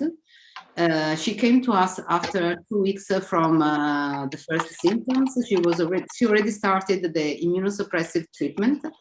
And I was quite surprised that she had a hemoglobin of almost 15 grams for deciliters. She is a lady of, her age is 77. So in my opinion, after such a bleeding, 15 is not normal, it's too much. She has also 16,000 white blood cells after start of steroid, so we can see a neutrophil response to prednisone, but again, a little bit too much. And she has almost 500,000 platelets for deciliters. And in this case, I will screen for a myeloproliferative neoplasm. That is not definitely the malignancy that I would think first in a acquired hemophilia A. So as I say, I do not believe in algorithms in this case. I've seen at least 4 of them in 10 years going and passing and being reevaluated. So I think evaluate thoroughly your patient and pick up the thing you think most useful there. You will not blindly do a whole body PET CT scan for everybody. You will not do a PET scan for everybody. Not a PET scan. No. Right. No, because for example, prostatic neoplasia, you don't see anything. Head neoplasias, you will not pick them. It's quite expensive in Italy. We have quite a long time to wait for it. No, I generally do not ask for a PET scan as first symptom, first diagnostic screen. The last question he has is, in acquired inhibitors to factors other than factor 8, is there a time and temperature dependency? Is it the question if there is a time and? Factor 8 is time dependent. Acquired hemophilia and Acquired hemophilia. What about the other inhibitors against other factors? No, never in my experience. They are much easier to pick up. Of course, the mixing test always depends, in my opinion, on the prolongation of the normal APTT. So if the APTT is not very long, the mixing test will always correct. If you have an abnormal test of 1.5, then just the volume mixing will be such as, unless you have a very strong affinity, the mixing test will be probably normal. So mixing tests, in my opinion, are not always the best. For example, I can tell you a case. My colleague, who is very thoroughly, evaluated a patient with factor 11 deficiency. She came to us because she had a prolonged PTT. She did not have any bleeding history. The challenges were not too many in her story, but we know that even severe factor 11 deficiency can be without any bleeding history. So she started a genetic evaluation because she thought of a genetic factor 11 deficiency. And when I reviewed the patient, because I was the person in charge of just the department that day, I had the genetic, and the genetic was absolutely negative for any missense mutations or some deletions. And I reviewed also the mixing test, and the mixing test was almost normal, but not normal. And she had a history of a lymphoproliferative disease that was supposed to be in remission. And that was what made me think of a possible acquired inhibitor against factor 11. But the mixing test, if I performed the Rosner calculation, it gave me, I would say, an 11. 11 can be anything. 11% of correction. And so what we did is we looked for an inhibitor and we found it. Thank you. Dr. Rucha Patil. Good afternoon, ma'am. Thank you for that excellent knowledge-rich lecture. And I would like to thank Sir for organizing this meeting. It was so knowledge-rich. And now I would like to ask you my question. For that, I would like to share my screen. Could I do that? Please go ahead. Yeah.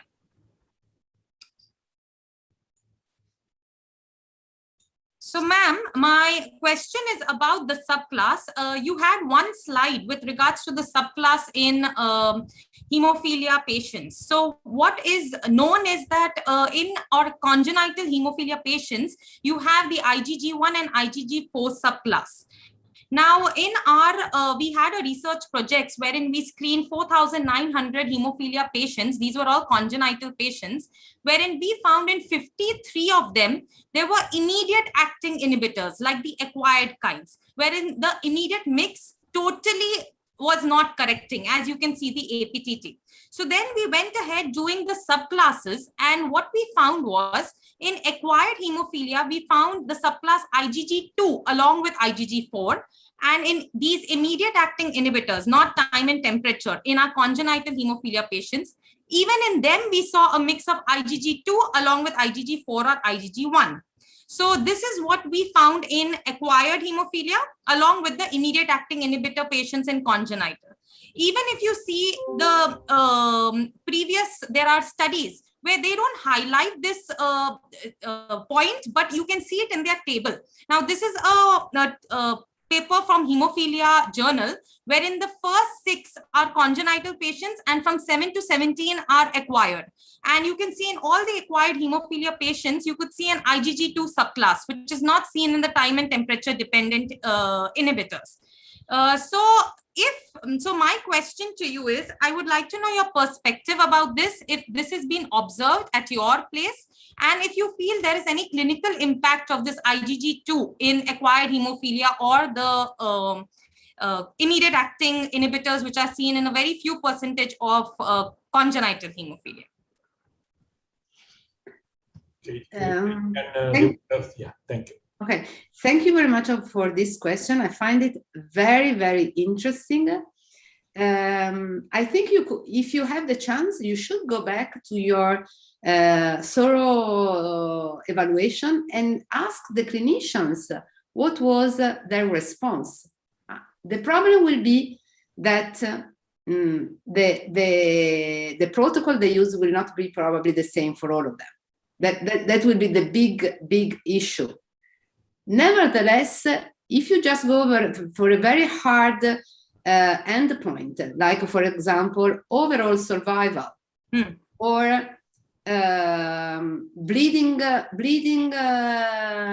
rebleeding risk, that means chance of bleeding again after the starting of it, you could probably see something. This is something I would do for your research. It is really interesting.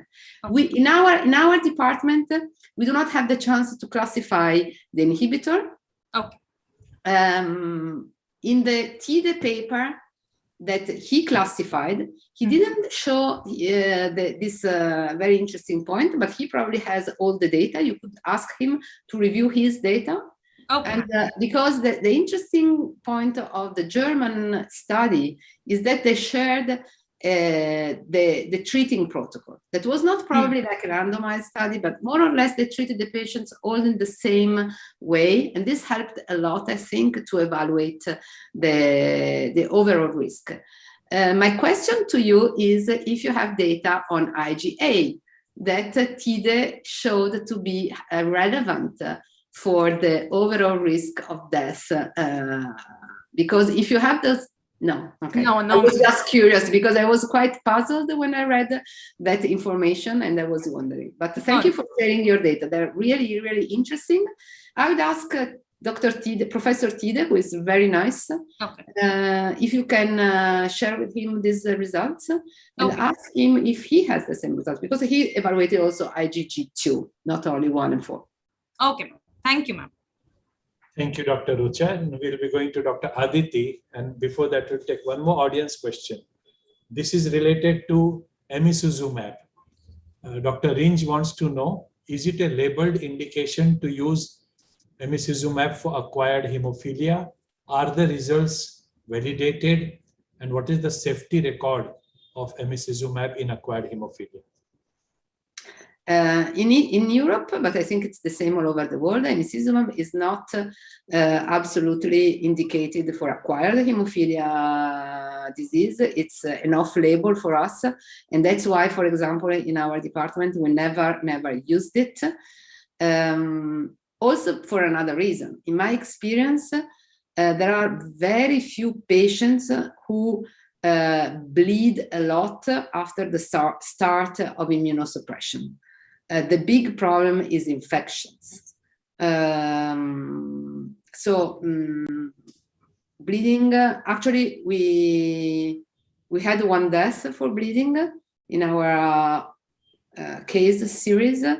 Actually, two deaths. One was intracranial hemorrhage, but the patient has hypertension, so probably she had a peak of hypertension and she developed intracranial hemorrhage and she died of that.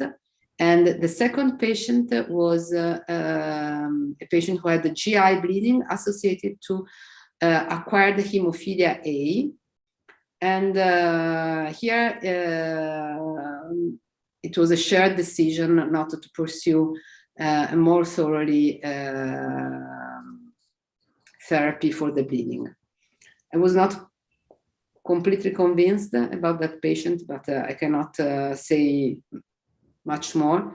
There was a suspicion of esophagus malignancy, and the patient decided not to go on with the therapies, basically. Thank you. I have one question. In the idiopathic acquired hemophilia, where there is no underlying cause found, your duration of treatment is based on eradicating the inhibitor, or you go clinically? We wanted to eradicate the inhibitor for sure, and we have now decided.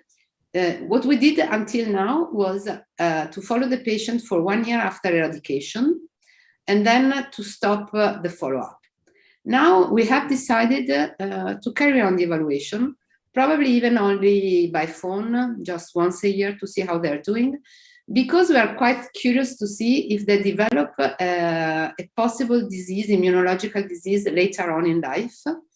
It happened once with a patient who was treated with rituximab. He eradicated the inhibitor, but after 1 year, he presented again with acquired hemophilia A. He was treated again, in this case with the steroid and cyclophosphamide. He eradicated a second time the inhibitor, but after another year, he developed parapemphigus. I'm not sure if this was not a complication of the treatment of diabetes, because he was obese and diabetic. Because, as I said, we now have quite a number of patients who develop acquired hemophilia A associated or not to parapemphigus and the use of gliptins. So I'm not sure what was the real cause here in this patient, but we decided to carry on a longer follow-up in our patients. In any case, even in the past, we instructed them to come to us for a check if they needed any surgery later on in life. Thank you. Dr. Aditi, please. Good morning to you, Dr. Eugenia, and thank you so much for that really excellent talk. My first question is that why is immune tolerance induction with factor VIII not a treatment modality for acquired hemophilia A? What is the concept behind that?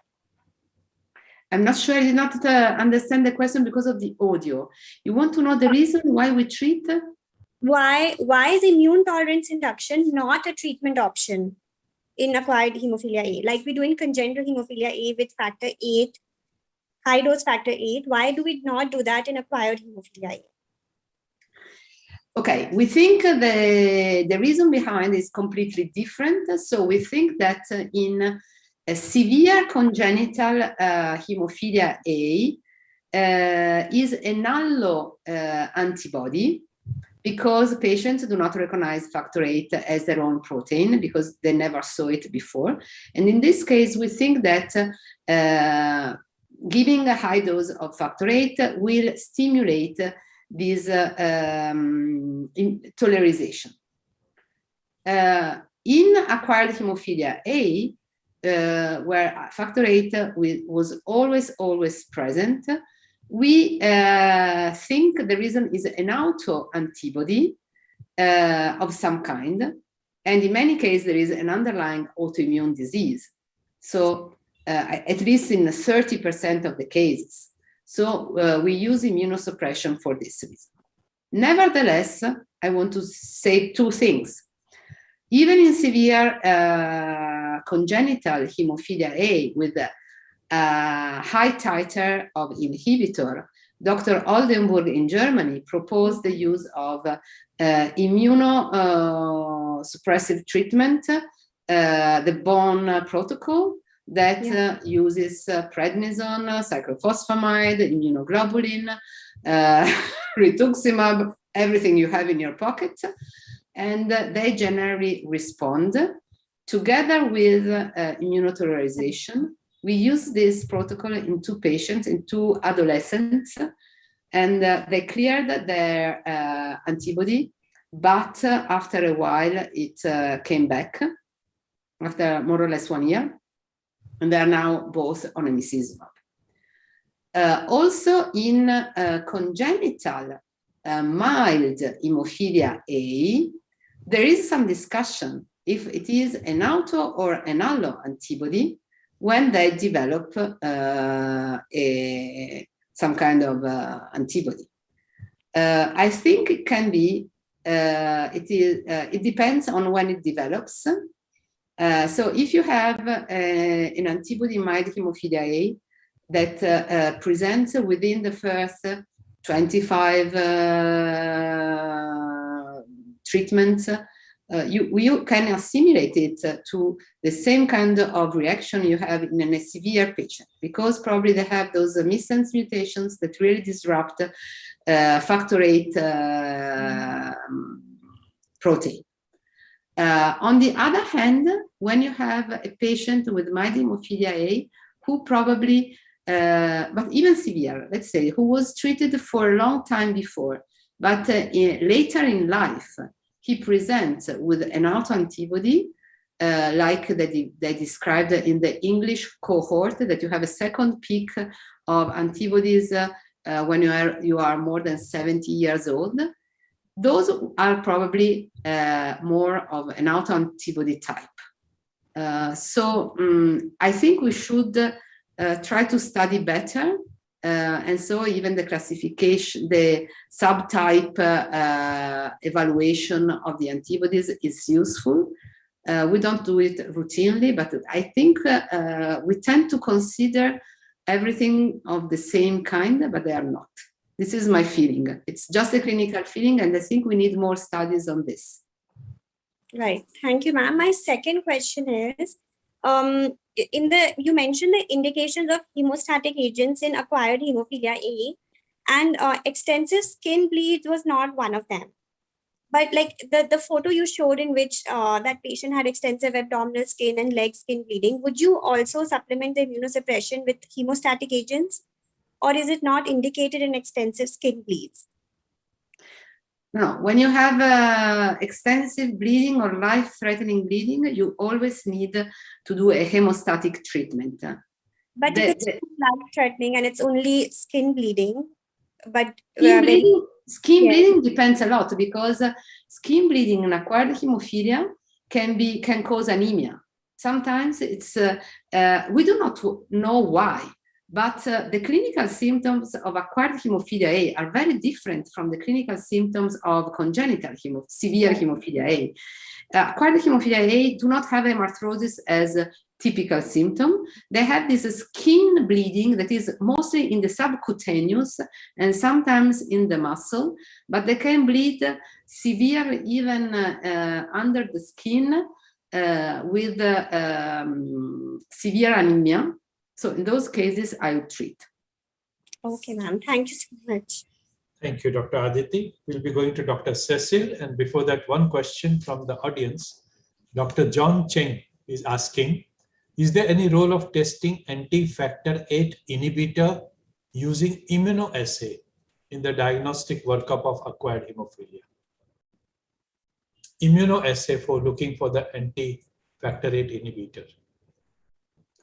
I never used immunoassays for acquired hemophilia A because I think that the Bethesda assay is very, very useful because it gives us really the relevant, it's a functional assay. So it gives us really the presence of an antibody that is neutralizing. And I think that from a clinical point of view is more relevant. Sometimes when the kinetic of the antibodies is I'd say particular, it's not easy to give a number for the titration of the Bethesda assay. So sometimes we perform a chromogenic assay with increased dilution, so base and incubation as with a one stage clotting assay. So sometimes, just to make myself more clear, sometimes the antibody against factor VIII, it also cross-react against other factors. In that case, it can be quite difficult to give a precise titer with just a one stage clotting assay, inhibitor, I mean. So we perform it also with the chromogenic, just to give us two different titration. But with the immunological assay, I'm not so sure. And for example, we have it in our lab, but it takes weeks to have an answer. So it's not really relevant from a clinical point of view. It's more for the studies, I would say. Dr. Cecil, go ahead. Yeah, ma'am, thank you for the lecture. Very interesting and quite insightful. I just had two questions. One is that you mentioned IV iron in all the couple of slides that you had. So is that directly to treat anemia or is it directly to treat the acquired hemophilia? Intravenous iron to Correct. treat the anemia associated to the acquired or hemophilia or any acquired disorder, because anemia itself is a risk factor for rebleeding, because for urological reasons, if you do not have enough red blood cells, you will probably bleed more. Yeah, but So you'll be that's giving, if the patient is bleeding, you'll be giving him blood, no? Supposing that Even if 6, 7, yeah. Yeah, but we try not to use too much blood transfusions. In the past, we used to wash the red blood cells to just avoid any plasma and any possible stimulation to the antibody production. Because in your red blood transfusions, you also have some plasma, some factor VIII from the donor. And so in the past, when we gave red blood cells transfusion, we washed the red blood cells to avoid to give plasma, to avoid a rise in the antibody titer. Now what we do, we do not have the facility to wash the red blood cells anymore. We just give regular red blood cell transfusions. We try to give as few as we can. And so that's why I wanted to stress the usefulness of other therapies that can be very useful. So iron therapy, Marshall therapy is very useful to try to give less red blood cell transfusions. Now, the second question was, you get quite a few patients who come after aortic valve surgery or mitral valve surgery, and they come hematuria or some kind of bleeding, and then we find the PTT to be marginally elevated. But in those cases, you attribute it to, say, paravalvular leak or something like that. So you think that screening for patients with who are going to have mechanical valve replacement is necessary to screen for acquired hemophilia, von Willebrand and things like that? Or would it predict? Okay. If you are going to do a heart surgery to solve the problem of the valve, you will also be able to, if you can correct perfectly the valve problem, you will be able also to correct the acquired von Willebrand syndrome problem. It was shown by the French, I think, some years ago, that after 2 hours, the multimer profile is completely normal again. So you can have some bleeding, of course, probably a little bit more than usual. For me, it is interesting to know that there is this problem, because you can decide probably to use DDAVP and give a shot of large multimers just before surgery, and work with probably less bleeding problems. But this is just my personal view. This was never demonstrated to be useful. Then if you just resolve the valve problem, your acquired von Willebrand syndrome should be resolved. But you can also evaluate this. If you had a problem before, just check after if it's solved or not.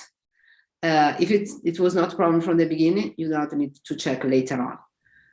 If your valve treatment is not complete, if you need to put an LVAD, then the problem will not be solved, or it will also be worsening if you put an LVAD system.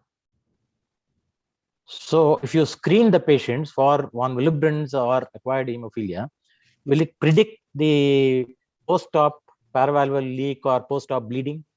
It was never shown. We have no data about this. Okay. The problem is that if you decide to screen, you have to do it properly and not just rely with one test, as our heart surgeon used to do in the past. Because they came to us saying, but they are normal. And we reviewed the data together, and they never did the thing, a proper screen. Sometimes they did the antigen, sometimes they did only the activity. And if you have only one of these two tests, you cannot say anything about the presence of acquired von Willebrand syndrome before the surgery. You need at least 3 tests. Factor 8, the von Willebrand factor antigen, and a von Willebrand factor activity that is sensitive to the loss of high molecular weight multimers. Otherwise, you would need also a multimer profile to say if there is an acquired von Willebrand syndrome or not before surgery. Yeah. So in your slide, you said that in patients with aortic valve replacement or mechanical valve replacement, the process of excessive consumption of the ademptus and things like that may predispose you to develop acquired von Willebrand. Is that right? If you have, yes, that's what happens. Correct. So because in that case, if you have a please go ahead.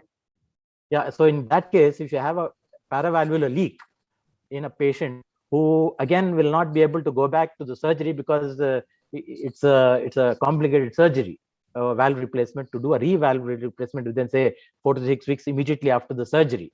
So in that case, it is worthwhile to give von Willebrand's factor as to take care of the bleeding, because the fellow comes with hematuria or skin bleeds, and the person is always on the anticoagulation, and then you have a problem with what to do in that situation. So you think it's worthwhile to give von Willebrand's factor therapy to be able to sort of handle the paravalvular leak, hoping that was the cause of the acquired von Willebrand's. Your question is very interesting, and I want to stress 2 things.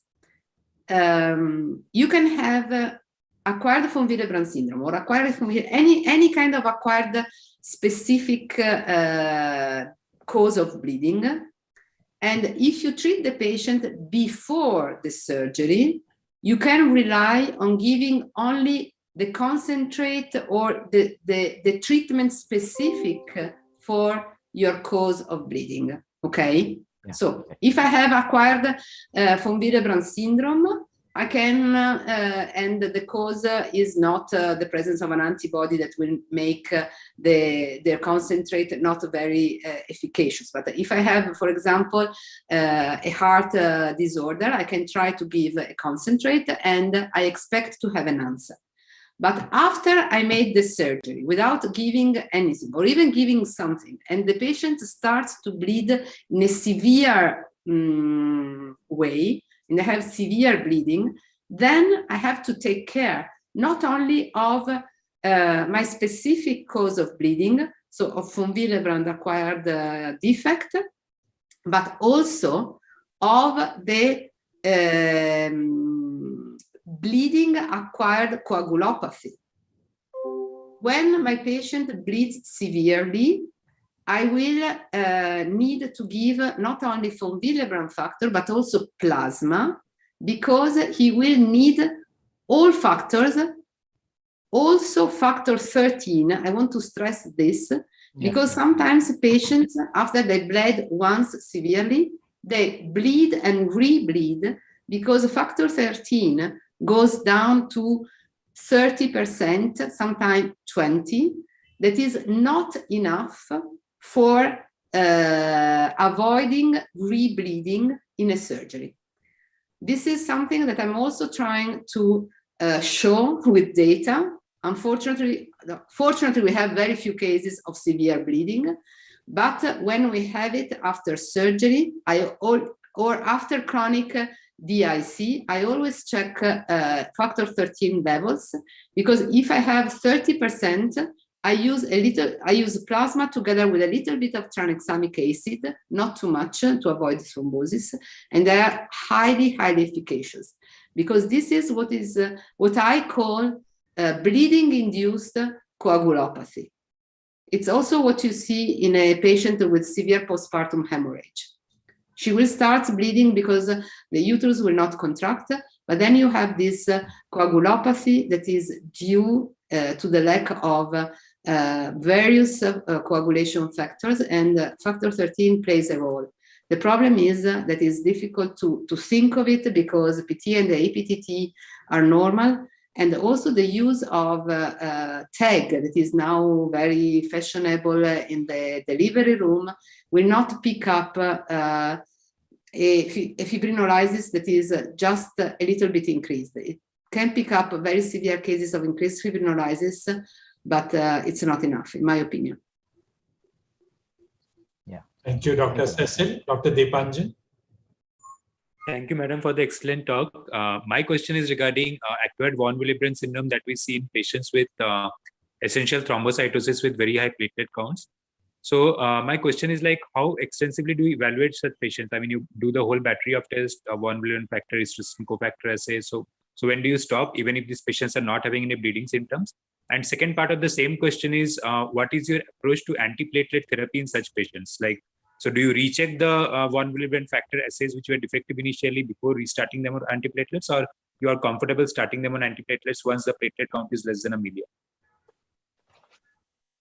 Okay, it depends. If the patients will undergo in any case treatment because the platelets are too high, you can wait to have them below 1 million before you start anti-aggregates. Sometimes, for various reasons, you decide not to treat the patients, and the platelet will be around 1 million and something more for ages. Can I use aspirin in those cases? In my experience, I can use it unless in a few patients who bleed. If they bleed, I just stop the anti-aggregant because I know that. Since we are now evaluating, we have a research interest now in this subject, so we evaluate them all, okay? What I can tell you is that they generally bleed only if they have a challenge. So if they, for example, have tooth avulsion, or if they undergo surgery. The thing is to avoid such patients heparin, and because, or other anti-inflammatory drugs, because in that case they will bleed for sure. But only aspirin, 100 milligrams or 70. We sometimes use 75 milligrams every day instead of 100 if the platelet count is more than 1 million, but less than 1 million and 5,000. If they have more than 1 million and 5,000, they generally start they just started some kind of treatment for the number of platelets. Thank you. Deepanjan. Dr. Amrita. A very good morning, ma'am, and thank you for such an educative session. And thank you so much, sir, for allowing me to be a part of it. Ma'am, the first question that I would like to ask is, for symptomatic cases of acquired hemophilia A, we have so many treatment options, like you mentioned. So one is the recombinant activated factor 7A, and then we have the activated thrombin complex concentrate, the FIBA. We can also use desmopressin along with factor 8, and then maybe plasma-derived porcine factor 8. So how do you rationalize which treatment protocol to go with, and the time period for such a treatment? And then when do we start measures to prevent thrombosis later on? So I just want to understand which treatment option we go with and when. Okay, so the choice of the treatment depends on several factors. First of all, what are the comorbidities of your patient? If your patient is at high risk of thrombosis, and if you have the chance to check a cross-reacting antibody for porcine factor 8, I'd say that very high risk of thrombosis, try to use Obizur. If you do not have the time to check for a cross-reacting antibody against porcine factor 8,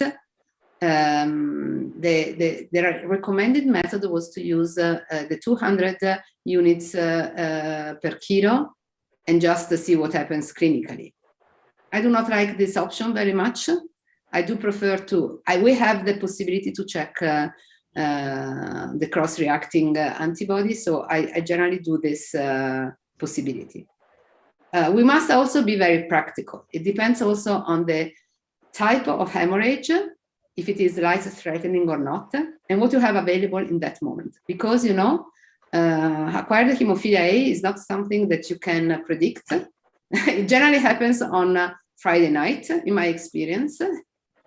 So it also depends on what you have.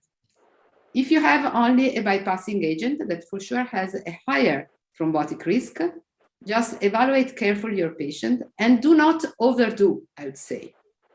Generally, we use, if the bleeding is really recent, recombinant activated factor 8 generally works well. This is not something that is shown with evidence-based data, but it's, I think, something we all noticed. And you can try to use recombinant activated factor 7A, 90 micrograms per kilo every 4 hours, unless it is intracranial hemorrhage. In that case, I would start the first 2 treatments every 2 hours and then prolong the interval, because with intracranial hemorrhage, you need really a very good hemostatic treatment as soon as you can, and then you can delay. FIBA is also a very good option, especially if you are trying to keep the patient at home, because you can try to treat him once or twice a day. So you can probably do not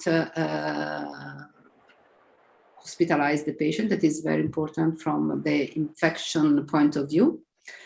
DDA-VP or factor 8 concentrate, I will only consider in case I have a factor 8 that is still measurable with at least, I would say, 10%.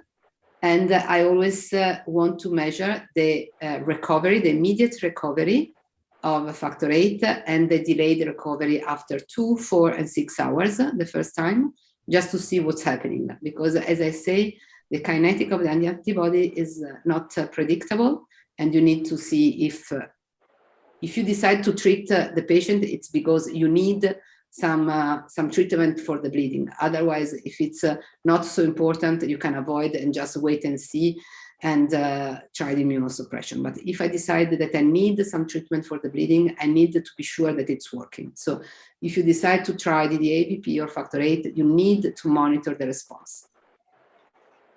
Right. Ma'am, any specific indication when to go with either activated factor 7A or FIBA, or we can choose either of them? I think you can choose. There is no data that really tell you that the thrombotic risk is different between the two, even if I tend to think that FIBA is a little bit more associated with the thrombotic risk, but I'm not sure. But I mean, there are no data evidence-based, but I generally think a little bit about that. Novo 7 can be associated to tranexamic acid. So if you have, for example, a bleeding in the mouth, I'd say that the association with tranexamic acid and Novo 7 can be very efficacious. FIBA was not, was recommended not to be used with tranexamic acid, even if there are papers now that show that in congenital hemophilia A, you can do it. So it depends a lot on the thrombotic risk of the patient.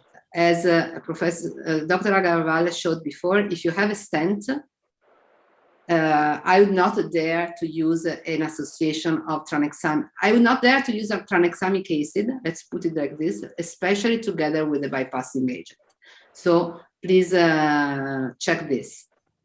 Right. And my second question, ma'am, although we've had a couple of questions regarding the diagnosis of acquired von Willebrand antigen deficiency, still quantitative platelet-related activity assay in acquired von Willebrand factor defect is frequently lower than quantitative von Willebrand factor antigen assay. So it resulting in retrosetting cofactor by the antigen ratio often going below 0.7, which may be similar to type 2A von Willebrand disease.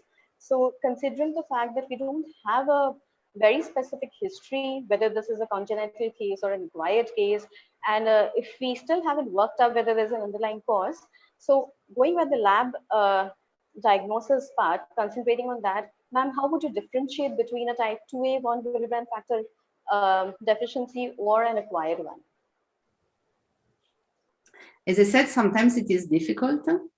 As I said before, once we had a patient who was 50 years old, and we thought at the beginning she had a congenital disease because the history was not so clear-cut, I would say. So in that case, we did the genetic evaluation and we did not find anything. But this is not the way to do it.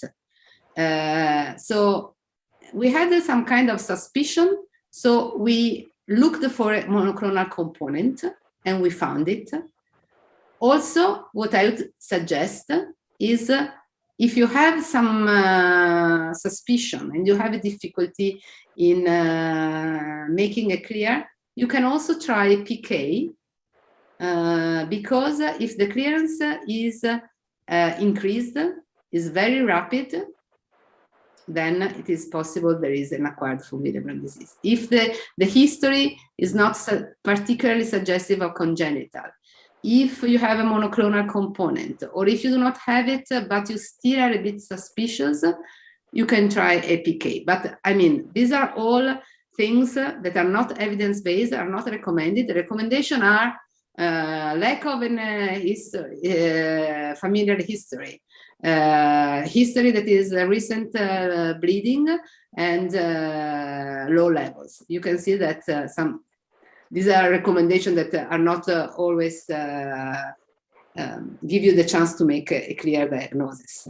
But if you suspect it, then you will find a way to be able to give a diagnosis. Right. And ma'am, suppose we are not able to... Sorry. Can I just add one thing?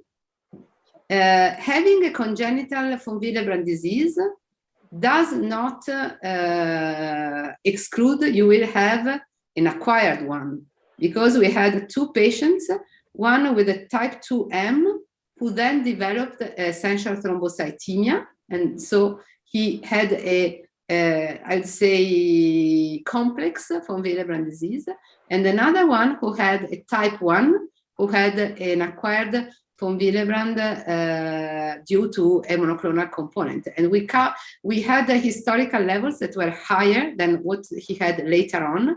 And the response to the AVP had an increased clearance later on in life. So this can happen in real life too. Right. So would that have any changes in the treatment implication if you're not able to differentiate between the two? Any changes in the treatment that we may want to consider, considering we don't know whether it's a congenital one or an acquired one, or we just go with the standard lines of therapy? Well, if it's an acquired with an increased clearance, standard line of therapy will not work, because I had a patient with a monoclonal component where we used Humate P because he had a bleeding in soft tissues due to trauma. And the half-life of Humate P in this patient was less than 2 hours. And then we used DDAVP that had exactly the same half-life, for example, and we had to treat him with the immunoglobulin. So in that case, the clearance was longer, and we could treat the patient with that thing. Thank you so much, ma'am. Thank you. Thank you, Dr. Amrita. Professor Jasmina. Thank you so much, Dr. Eugenia, for that talk. And I'd like to thank all the participants. Such lovely questions. So a lot of our problems have got solved along the way. So if I got you right, for essential thrombocythemia, we should be working up for a AVWS if the platelet count is more than 1 million. Is that correct? That is recommended, but in my experience, even with lower levels, you can have a mild, I'd say, I want to stress, mild acquired von Willebrand syndrome. So if you need surgery, and if you have the chance, of course, I mean, this is not in the guidelines, but think that it can happen. So especially if you want to use heparin and so on, it would be nice to check. Because we do get these requests pretty often in our lab. And up to now, what I have seen is whenever the platelet count is over 1 million, there is going to be an acquired von Willebrand syndrome. So I feel there's really no need to screen there. It's going to be there. But it's less than the 1 million where we need to, work out in the lab whether it will be there or not.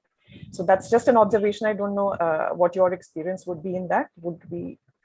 It is true. Nevertheless, it depends. I mean, I agree with you. The problem is how mild or how severe it is, because patients are quite different. In my opinion, it does not depend only on the level, on the number of platelets. That's what we are working now. It's not easy to give an answer, but of course, I would expect, for example, that patients with a no blood type, even with the same levels of platelets compared to O blood type, the levels of the acquired bleeding disorder will make the levels of the severity of the acquired syndrome different.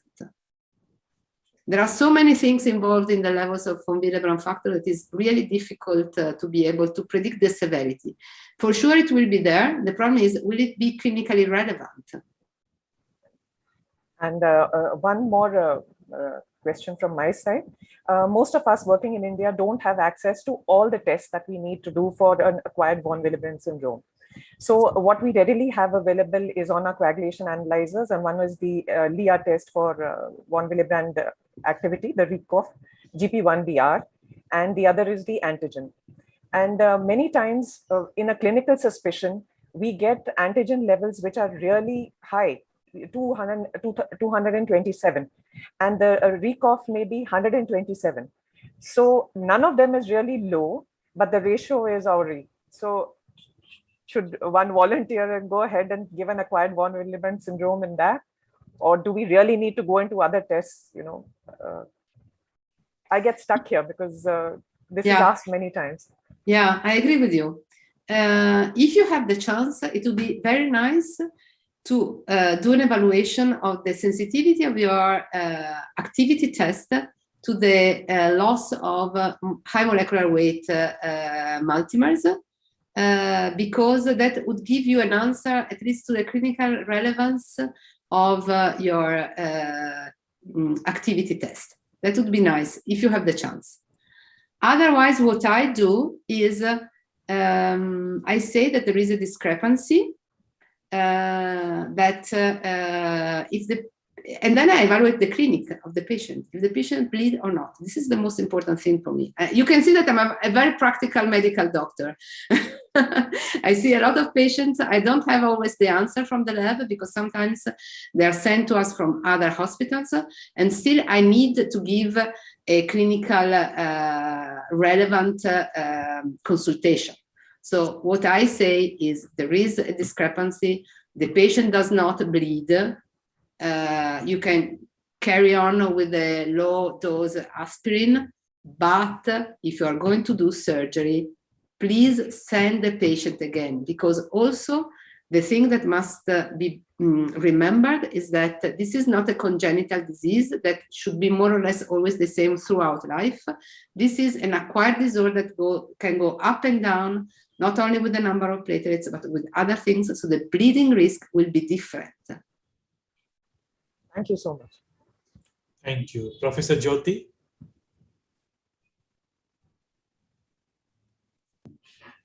At the outset, I would like to thank you for such a fantastic session, and it was so much of learning. I am from the laboratory and we get a lot of patients, and my center has picked up a lot of cases, but we have had some practical issues which I would like to discuss.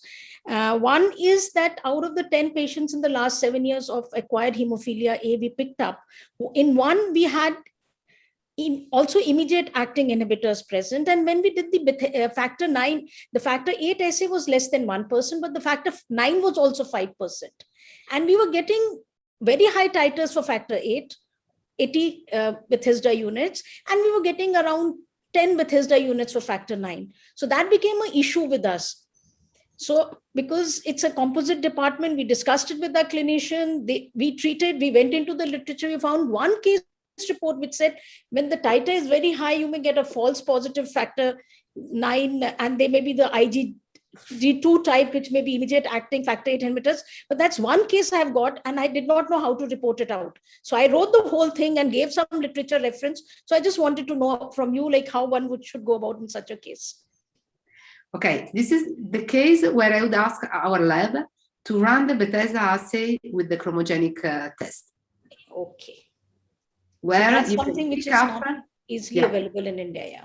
Yeah. Or alternatively, in the past, what we did is we did it again with a different APTT reagent. Because in that case, you can have a different sensitivity, you know. Or on a different platform, maybe, yeah. Platform, I don't think it's really the case. I think it's the concentration of phospholipids in your reagent. That's my insight. We are using the same one as you are using the instrument laboratory system. Yeah. ACL top 750. What kind of APTT reagent are you using? The Syntasil or the SP? Yeah. The Syntasil, okay. Because, SP is, for example, more sensitive to antiphospholipids, where there can be a cross-reactivity.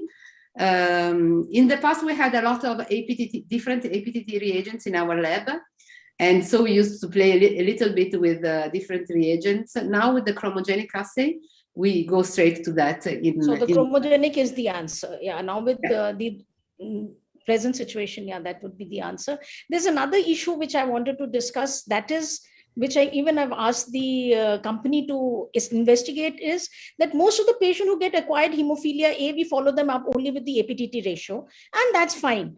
Now, one patient he had a periampullary carcinoma. He was with the GI surgeons, and they did a PT. They just did PT and platelets of planning surgery, but there was a big ecchymotic patch, and then he was diagnosed as acquired hemophilia A, and he was being treated with Novo 7. But because he had to be taken up for a surgery, they sent a PT, and we had this issue of Novo 7 giving unrecordable PT on the photo-optic system.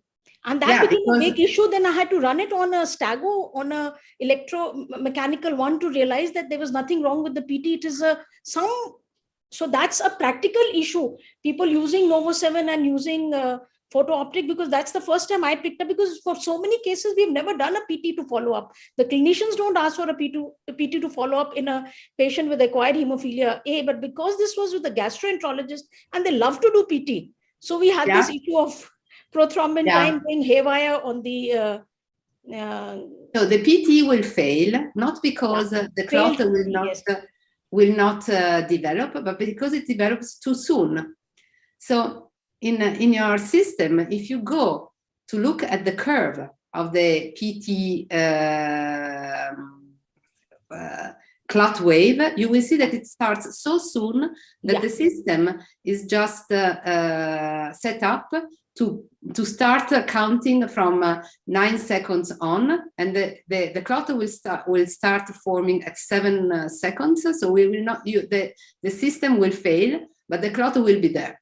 Yeah, and then we did a dilution, and then in the dilution 1:10, we got the PT, and it was, if we calculated, it was back to normal. Yeah, you can see that I've worked in the lab for some time, so I always educated the technician to have a look at the curve when they had a failure in the system, especially for PT. Also for fibrinogen, the same thing. If the fibrinogen is very low, the wave can be there, but it cannot be picked up. But in any case, if they look at the wave, they will see that is not a lack of a clotting, but it's a clotting developing too soon. But surgeons are surgeons all over the world. And they will keep asking for PT and APTT together, and we will have this kind of issue in our labs. Thank you, Professor Jyoti. Before I hand over to Dr. Rohan for the official vote of thanks, on behalf of Mumbai Hematology, I must thank Dr. Eugenia, the wonderful job that you've done. Great lecture, and what an interactive session. Out of this world, we've never had such kind of educational activity. Thank you so much from my side, and over to Dr. Rohan. Thank you, sir. Am I audible, sir? Yes. Okay. Wow. I have learned a lot about acquired bleeding disorders, and I'm sure our audience has also understood the nuances of this difficult to diagnose and difficult to treat entity. I could make it out from the questions that were asked. As a medic working for Novo Nordisk, we do have some indication of how many acquired hemophilia cases are diagnosed. And as per the incidence figures, we should have somewhere between 1,000 to 1,500 cases in India in a year.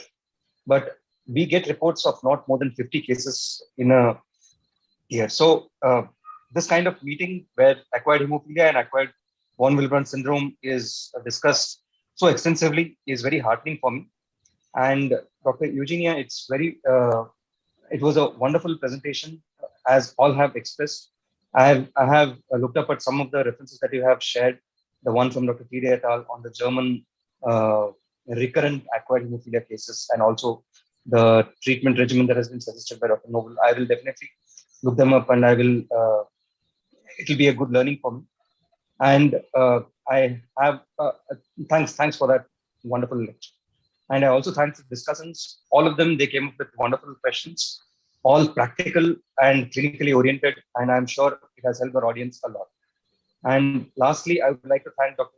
B Agarwal, sir, for getting us all together on this platform and giving us this opportunity to hear Dr. Eugenia. And we are always ready to help you out in terms of any educational activity or any research-based activity specifically on acquired hemophilia. This is an invitation to all the people present. Thank you. Thank you, guys. Thank you, Dr. Rohan. And once again, thanks, Dr. Eugenia, for being with us. You have honored us, and you have spared so much time and educated us. Thank you so much. And I also wish to thank you for inviting me and all the participants, because I think that the discussion in these webinars is always so interesting. Thank you all. And thanks to all the discussants from India. Thanks. Bye-bye. Good.